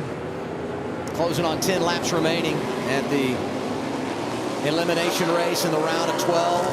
Austin Hill continues to fall. Sam Mayer got by. Others lined up behind him. And when you look at the standings, things really starting to settle out now. But as we know, it just takes one caution, and 12 laps here, even 10 laps, 8 laps isn't an eternity. So a long way to go in this one. But we're starting to see a clearer image of who's in position to advance to the round of 8. What a Alex horrible feeling. LeBay. Just a horrible feeling here for the 21, Austin Hill. Nothing he can do on these straightaways. This is when the 54 went by him. The team had told him, do what you can to make him lose 2 spots. But there wasn't much he could do. Well, the problem for Austin Hill, not only does Taylor Gray go by, the one he's racing, But as he fights for that position, a couple of others drive by on the inside. And as you said, he's helpless. Sanchez back down the pit lane. Flat tire. Looks like he's had some contact. Both those right side tires. Well, and this is the point in an elimination race where you start celebrating those that are going to be eliminated for the season they had. Rookie campaign, Sanchez won the race at Atlanta. I think about Harrison Burton down there. Host of problems today, but we're so good down the stretch of the regular season, getting AM racing into the postseason. And now we go Austin Hill Radio, 11 laps to go. Keep up in the infield. I just can't go on the big straightaways. 54 is the biggest one that we're racing right now. We're 9 out at this point. We just got to hope get some help here at the end. We'll see if we get some restarts. Yeah, we see it. Like the infield, not bad. Acceleration on the corners, not bad. Handling looks good. They just get halfway down any of these long straightaways, and the 21's just tongues hanging out. Hope is never a good strategy, but in this case, it's about the only one they have on offer. It looks to me like it's getting way worse right there, too. It doesn't want to accelerate at all now. Carson Kvapil came in 9 points above the cut line. Here he is, trying to make it past 4 position, plus 12. As they run with 10 laps to go. Smooth, steady technique. I do believe Taylor Gray is probably going to lose a couple positions here. Some faster cars that are starting to catch him here. You see Carson Kvapil behind him. Jesse Love, Hemrick, Mayer. They've all been pretty fast today, but now gotten to him. But he's in pretty good position right now. I would not want to caution if I'm Taylor. I want this to run out. I'm not going to race these guys overly hard so I don't get knocked out, get a tire knocked down. See Carson getting to his inside. That corner is so slow. Car still won't turn. And what I saw there was exactly what you're describing, which is he could have turned in. He just gave him the room. Yeah. He saw it and said, you just come on through. I can give up another point or two right here. Yep. I've always asked that of you guys throughout the season. How much as a driver do you want to know? And a lot of times drivers will say, you guys have been there, I don't want to know anything. Let me drive the race car. But in this situation, I think you do. You have to, right? Yeah. It changes the way you do business. 100% you want to know. And I think it's important for fans to know as you watch this that we get to see the excitement. This change lap to lap. The drivers don't know. But as this closes down, if I'm the crew chief, the spotter, I'm going to update him. Like, hey, we can lose 1 or 2 more, but we got to go now. Or just keep updating me on the situation. Brandon Jones already locked in to the round of 8. He's not had a great day. Some of that could be the fact they spent their week prepping for Las Vegas, the opening race in the round of 8, instead of here today, because today really didn't mean anything for that 20 team after the victory last Saturday in Kansas. You can hear that 21. It sounds terrible. Yeah. Every time it goes by, it's a very distinctive sound. It looks to me like it's getting worse. Yeah. You know, if it lost 1 cylinder, sometimes those parts will float around in the engine and end up getting another one that's the longer you run. But yeah, it just looks to me like it's struggling more and more every lap. This one's not. Nope. This one's running like a top. You know, we started the year at Daytona talking about this great rookie class. Little did we know what Connor Zilic had in the bank, staring win number 10 right in the eyes here today. But as they run on track, 3 rookies got a shot to advance to the round of 8. So these young drivers, initial campaign running full time, getting it done big time. And here's the veteran, Justin Allgaier, making his 500th career start, the reigning champ.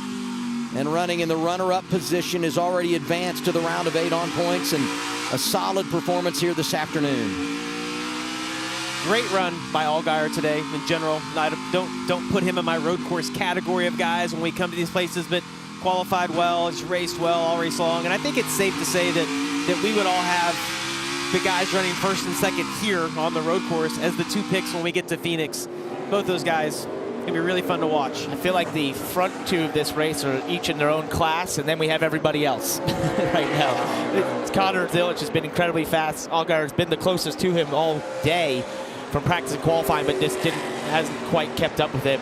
And then here's Connor Mozak leading the rest of the field, I feel like, in pace. It's been a quiet day, I feel like, too, from the 9. We haven't talked a lot about Connor, but put together a great race. They've had good strategy. He stayed out of trouble all day long, having a career day here.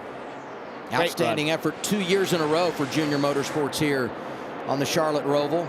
And what about running fourth? Austin Green, every time we go to a road course, part-timer, but he shows how talented he is. Gotten it done all season long when he runs one of these cars for Jordan Anderson Racing. Good in practice, good in qualifying, and backing it up in the race. Fourth right now with 8 to go. Yeah, and when we look at those guys, we haven't talked a lot about Connor Mozak or Austin Green because of the playoffs and how exciting the points are, but that's so big for those drivers and those teams to be able to put this together. Gray at +6. Veteran crew chief Jason Ratcliffe has enjoyed so much success. And it's been a good combination this year. My friends here for 6 laps. We feel it. Yeah, and he's got Sam Mayer coming up behind him now. He's quite a bit faster than him the last couple of laps. Most likely lose that position, but then it's a bit of a gap to Daniel Hemrick back there. They'd settle around 5 points to the good. The one that I just has had an amazing day, Jesse Love. You see +15 right there, but when you look at the stage points, he's earned 19 stage points today.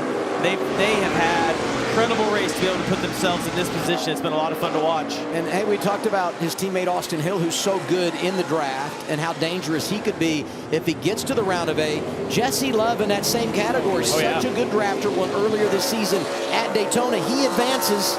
You go to Talladega, you win, you're in a championship 4. The other thing I would say about him, he now has playoff experience. Got to the round of 8 last year as a rookie. So to have that under your belt going back could be a confidence builder for this race team. And I know they're buddies, but if I had to pick some cars I didn't want to make it to Phoenix, Jesse Love would be one of those. He's really good at Phoenix. If he's able to be a part of the championship 4, he's definitely a championship threat. Oh, 9's on pit road. He's running inside the top 5. Connor Mozak making an unscheduled pit stop here, Dylan.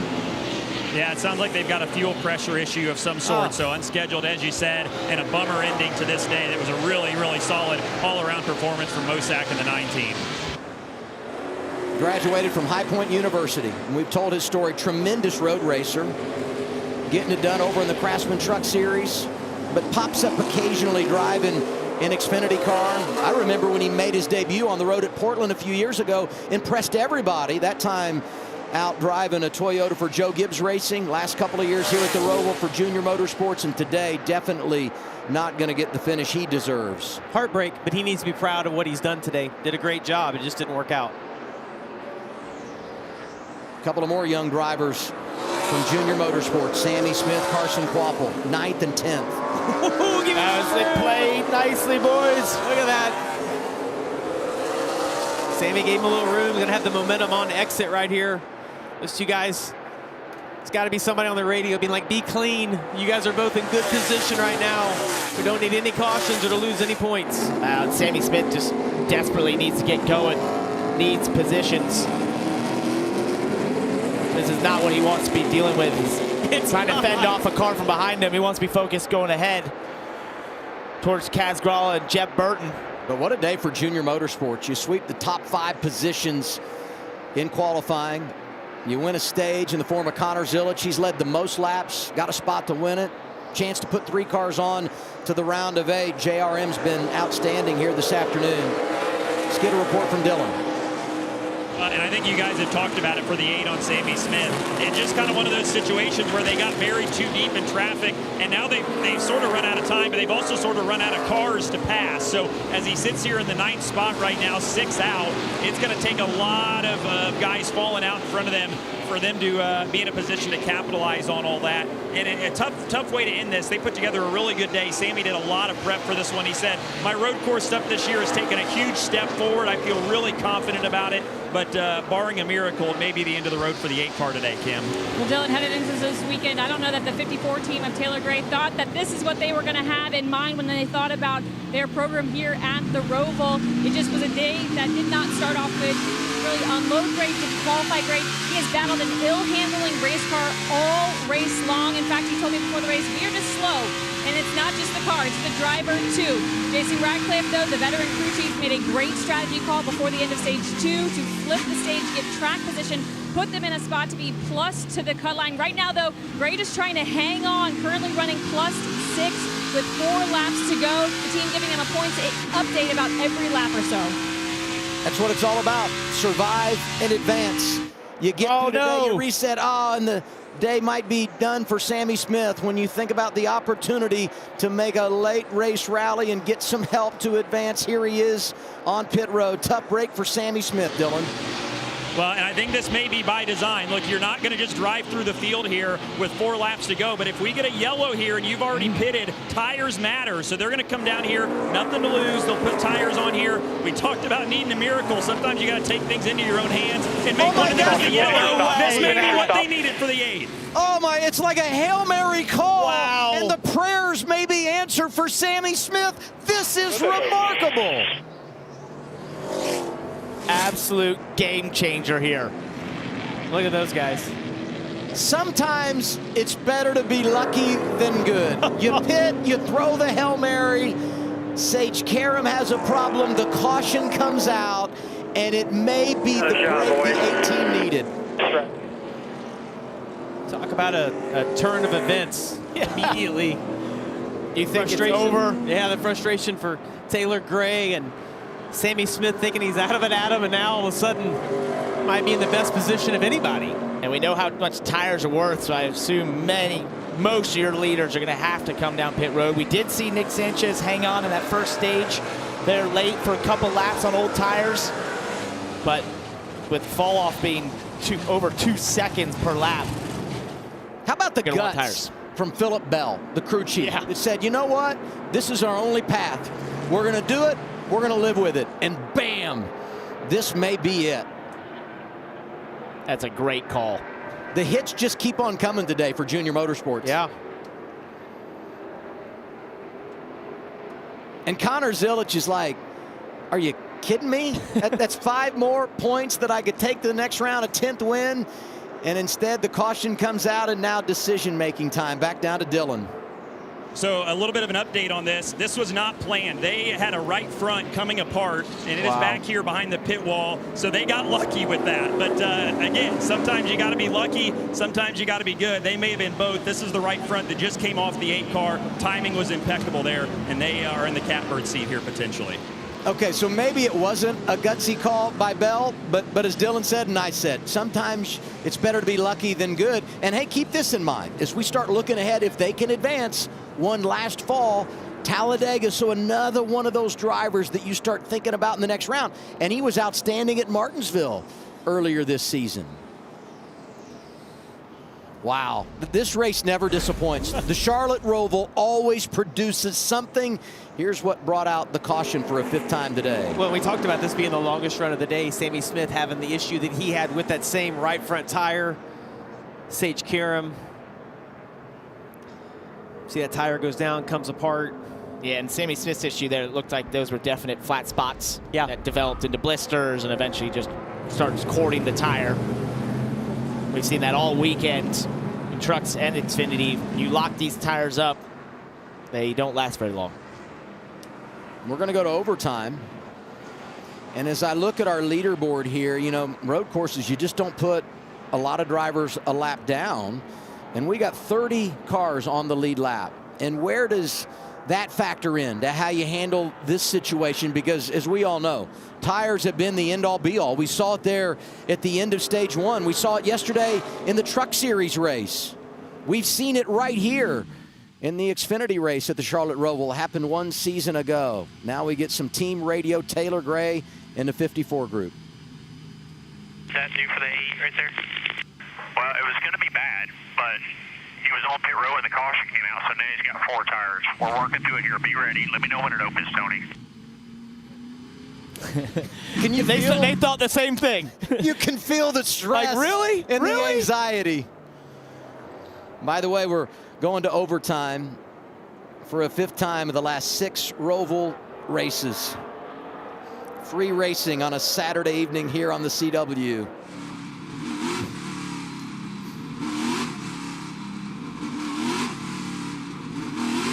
Pit road open.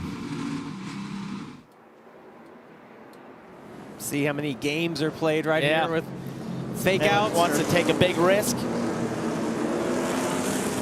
Zilich stays. Allgaier comes. Ooh, had a few stay out here. I won't say it's split, but less came than what I thought. Here they are, Kim. Yeah, you saw the 88 stay out. Marty Lindley said the only way we're going to win this race is if we stay out. Creed, though, the 00, they were going to do what the 7 does. So Justin Allgaier came down, Creed came down. They think fresh tires is going to help them here with the overtime, Dylan. And Allgaier's been pretty happy with his balance. He'll change 4 tires and fuel here. You saw the chassis adjustment. Have to imagine that just to help them on the short run here with this restart coming in overtime. So Allgaier will get out here and try to take advantage of those new tires. It's never easy. It's just never easy. Great work, boys. Here's what I think of is Allgaier drives off the pit lane.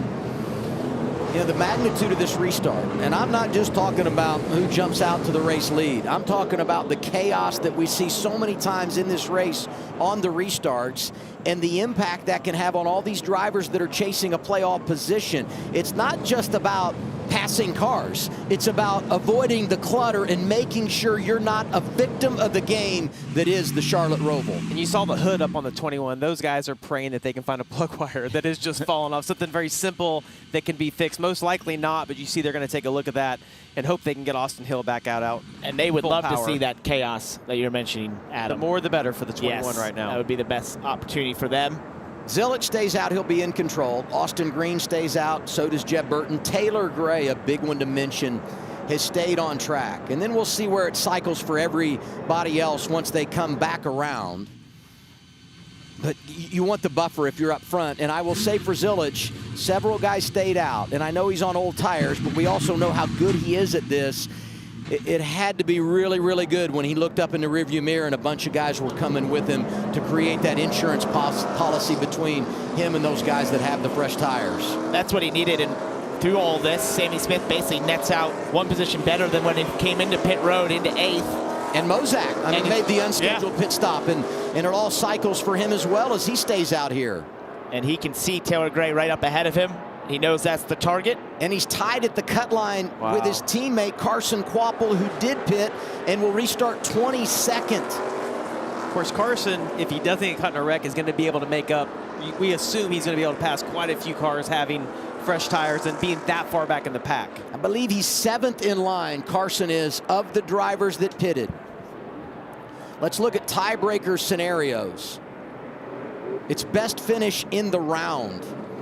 And right now, both Kvapil and Sammy Smith have a 4th. You would go to the next in line. Based on what I'm seeing here, that 8th place finish, the 15th place finish, I'm sorry, would be it. Nope, Sammy Smith 8th today would be the difference. I do believe would be the tiebreaker there as they each have a 4th place finish, Kvapil and Sammy.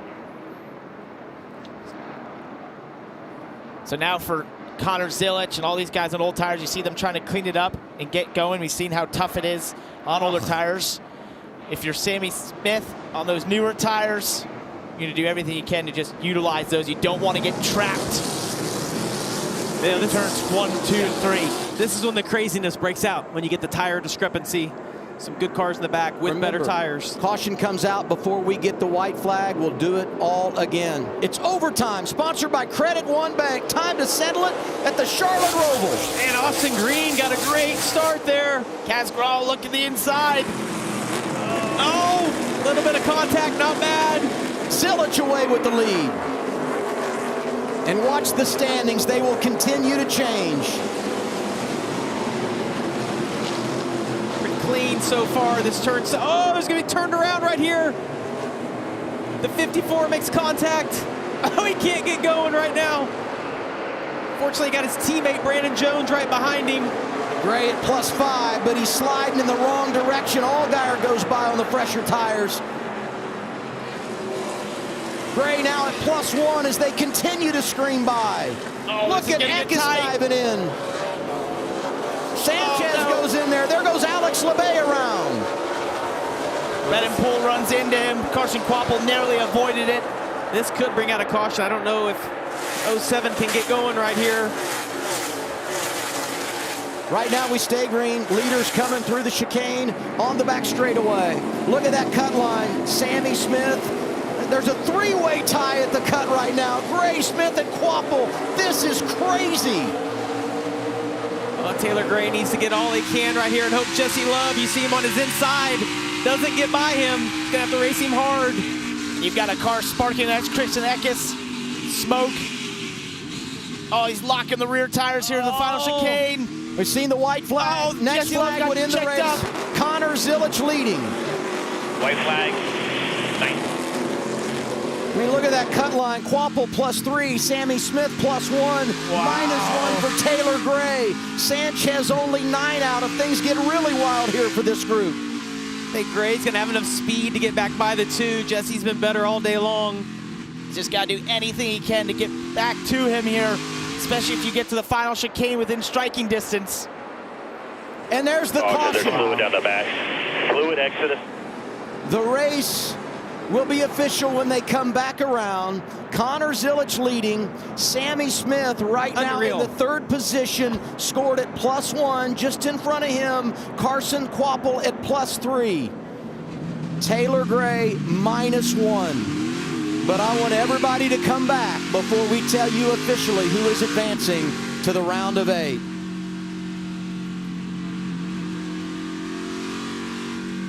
Both those guys got to be on the radio asking what's the current situation. You think about Sammy Smith there. Thinks it's over. Pits. Look at this. I mean, Austin Green drove up there, and I'm not sure if he's disputing where they were at the time of caution. We can go back and review it, but we've gotten confirmation from NASCAR. It was Connor Zilic out front at the time of caution. Here he is. Trophy number 10 for Connor Zilic comes at the Charlotte Roval. How about Austin Green coming Career up second? best. Great job. Unbelievable. Yeah, Great job. Career best for Austin Green, who won the ARCA race on the Oval here in the spring. Spectacular day for him. He had a great restart there. He did. Restart. Probably the best restart we've seen on the inside all day long. Most competitive with Connor. Yeah. Sammy Smith finishes in the 3rd position. And as I look at our standings right now, we're showing a tie at the cut with Sammy Smith and the 54 of Taylor Gray. But some of that may have changed because he had the advantage when we saw the caution flag. Again, we got to review all of this to make everything official. Sounded like a little dejection on the 54 radio. Maybe they're thinking the same as what we were right there. Looks like Carson Quapple is good at +2.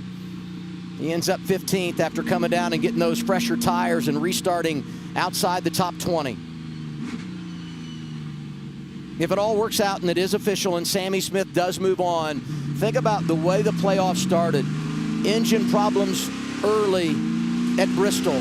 You got to come back, and he does. Great effort with a top 5 last week at Kansas, and he was a bulldog here today, fighting, scratching, clawing to keep himself in the game. The tire that goes down, the pit stop, the caution comes out.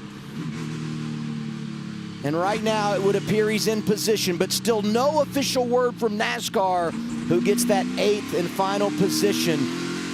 Got our eyes on the 8 of Sammy Smith and the 54 of Taylor Gray.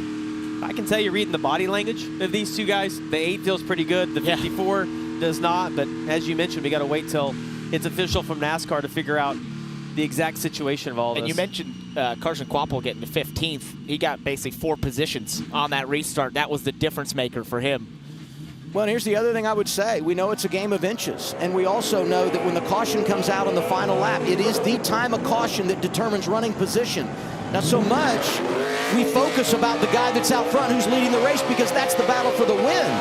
But in this situation, it can be a position, and every position is a point, and that's the difference in who moves on to the round of 8 and who is eliminated from the playoffs in 2025.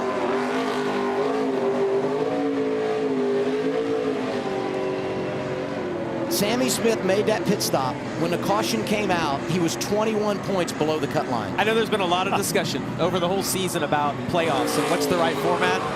It's just hard not to love the system that you have right now and the emotions, the excitement from these guys. And it's hard to describe to people the pressure that young man to the left of the screen was under at points in this race, and how he had to just find another level performance. The pressure that team was under in this round after the engine issue at Bristol. And that's tough to replicate outside this format. And having experienced it, I felt like it was the most pressure I ever experienced in a race car. 11 career wins for Connor Zilic. 6 of them on the road. Moves him to second all-time behind A.J. Allmendinger. Just an incredible rookie season. His win total has reached double digits. They're going to have to start putting win stickers on the bumper.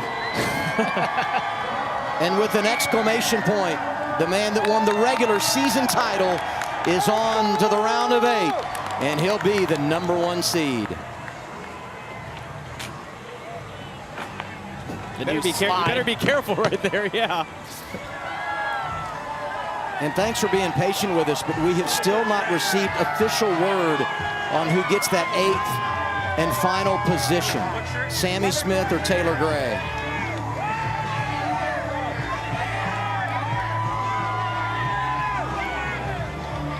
Well, you can see what it means. You look at Taylor Gray's face right there. See the stress, the worry of, am I in or am I not? And you want some parallels about young, talented drivers. Yesterday, Corey Heim gets his 10th win of the season in the Truck Series. Today, it's Connor Zilic. Here's Kim Kuhn. Connor Zilic enters the double-digit club. You said that was a goal, 10 wins on the season, but let's talk about that late race restart. Crew Chief Marty Lindley said the only way you were winning that race is to stay out. How did you keep the guys on newer tires away? Enough people stayed out with me to give me a gap. So, man, thank you all for coming out, first of all. So much fun getting to race in my hometown. Junior Motorsports cars were so fast this weekend, and yeah, my WeatherTech Chevrolet was as fast as Xfinity Mobile all day long.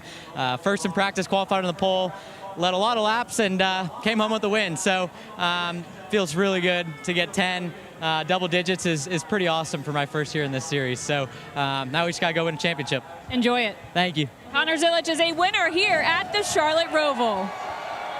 He mentioned being able to win at Charlotte. It is a really special place. All these team guys obviously live here. A lot of the families come out from the teams. They don't get to go, with their family members each weekend. So it's a tremendously special place to be able to win at. What's going through the minds of these three right now as they're just waiting confirmation? As NASCAR's working to make sure what the finishing order was. I mentioned the Heim Zilic situation. First time since 1974 that multiple drivers in the top 3 series of NASCAR have won 10 races. And we go to the playoff standings, and that's the story we've been telling you. Quapple showing at +2, and a tie at the cut for Smith and Gray. And all of this is unofficial as NASCAR goes through their review process.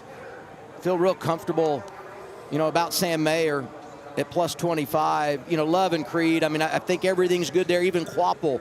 But I'm so hesitant to make any confirmations until we get word from NASCAR. When a caution comes out like that, in an overtime situation, you got cars scattered everywhere, and you want to allow NASCAR to go through their process, review the tape, and make sure we know exactly where things stand.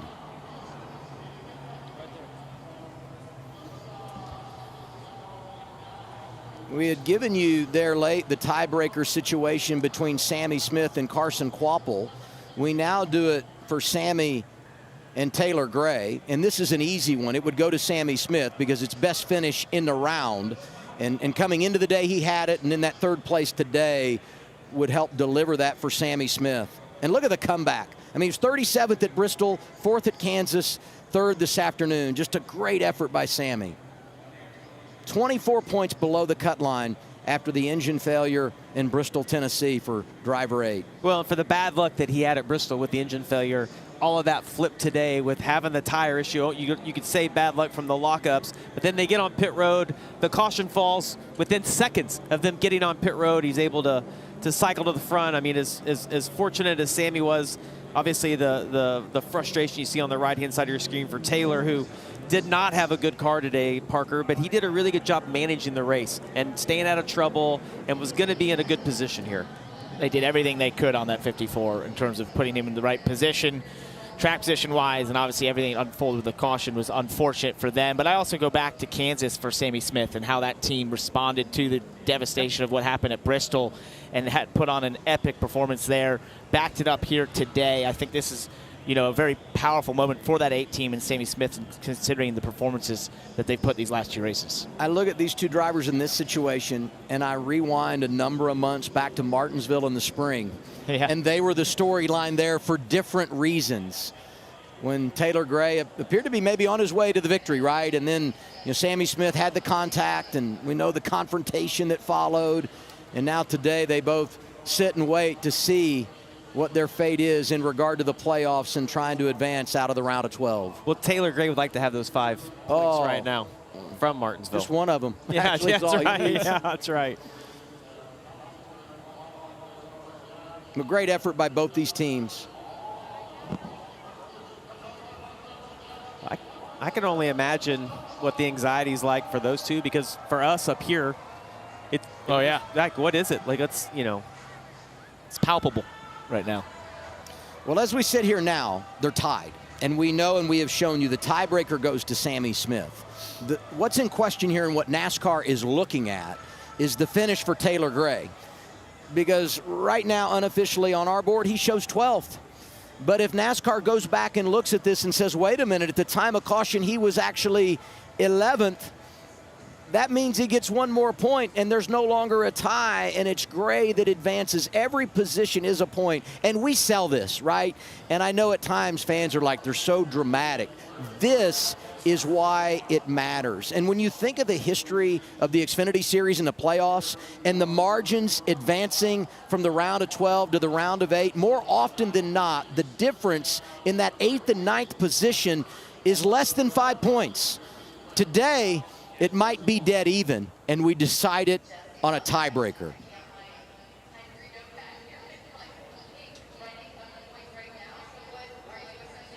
Well, anytime, it'd be great. I'll tell you right now. If you're Taylor Gray, you're just hoping this falls your way somehow. Yeah, like, and you're recounting everything you did. Where were you on track? Sammy knows where he finished, right? Yeah. There's no doubt here. I feel like Taylor, I mean, you're just reading body language, like just looks dejected. Maybe there's just hope. You mentioned that's not a great plan. It's just amazing how everything flipped there late in this race. Saw a slight celebration there. I thought he knew something. I was like, we oh, didn't. maybe we've got word, and I don't believe we do. No, I just go back to the situation for Sammy Smith and all they had done to put themselves in position and the flip of track position, and now you're on the outside looking in. Tire goes down, you make the pit stop, and we were unsure that the tire was going down. We just thought it was a gutsy call because this was their only path to be able to make it work and then pray for a caution. And just as he comes down and gets the service, we get the caution. And all of that is what made this possible for Sammy Smith, Phillip Bell, and everybody with that 18. They hit the lottery in that one. You know, here's the other thought on this. If it stays this way and it is Sammy Smith that advances, Junior Motorsports, all 4 of their cars into the round of 8, which is just remarkable. Yeah, based on the way they've run this year, not surprised at all. I mean, they have been so good at every type of a racetrack that we've been to. Well, Zilich's win today, that's number 17 for JRM. They've done it with 6 different drivers. I would say 6.5 because, Parker, we know how instrumental you were in helping. And I say that only how we rule it officially, that Zilich was ruled the winner. But 17 wins, they go to 7-0 on the road courses this year as Junior Motorsports. And now we look and try to eavesdrop a little bit on what NASCAR is seeing. It's taken so long. Doesn't seem to be like there's really anything to decide right here. You see he's right behind Jesse Love, who they actually, it looks to me like they're scoring Love behind him right now. So I don't know. Yeah, and I would say, you know, the caution light is on there. I will remind you that that's unofficial on the final lap. It's the timestamp, and you see the time of caution from race control, bottom of your screen. But do you not agree? Like when we look at that, Love's in front of him, and Love is actually scored behind him. So unless that's how they cross the line somehow. You know, sometimes as the caution comes out, some guys drive around you, but that's not actually where they finished when you come to the line. That's what I'm guessing. Right. Yeah.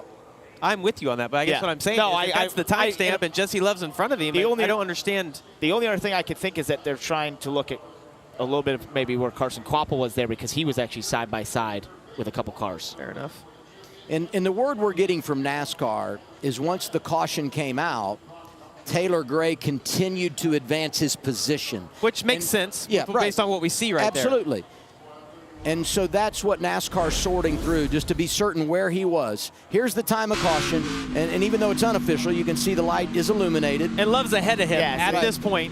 He's going to go up here and potentially pass Jesse Love. There's good potential, I can tell you. Yeah, that he's going to pass I think him. it's a possibility. And here it is. Yeah. Yep.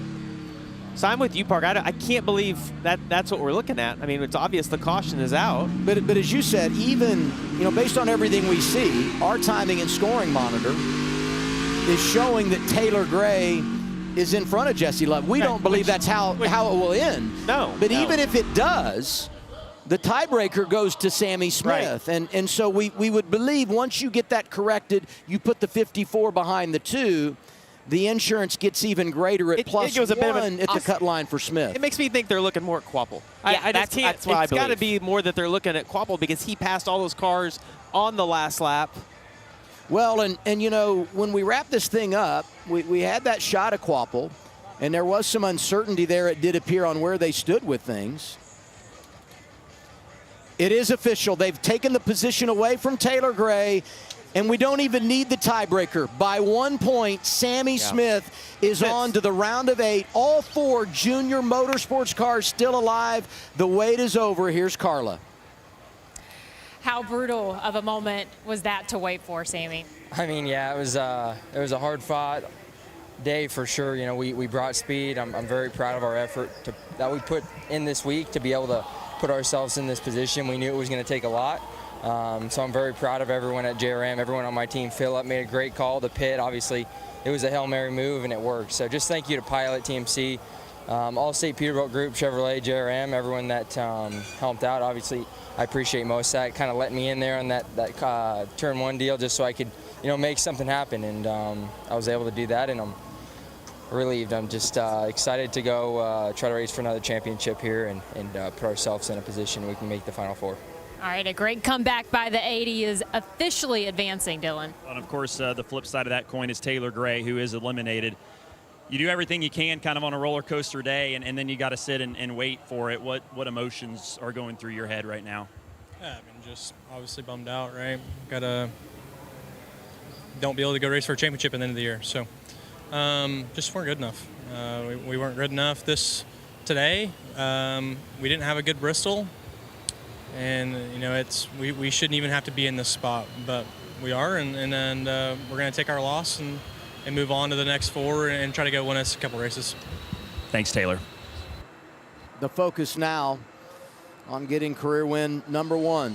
And for Sammy Smith, even though you advanced by 1 point, as we said, it's all about survive and advance. And now we reset and do it all again. Las Vegas, Talladega, Martinsville on the way. Connor Zilich, not a lot of drama at the front. 88 with number 10, and he'll be the number 1 seed when we reset in Sin City.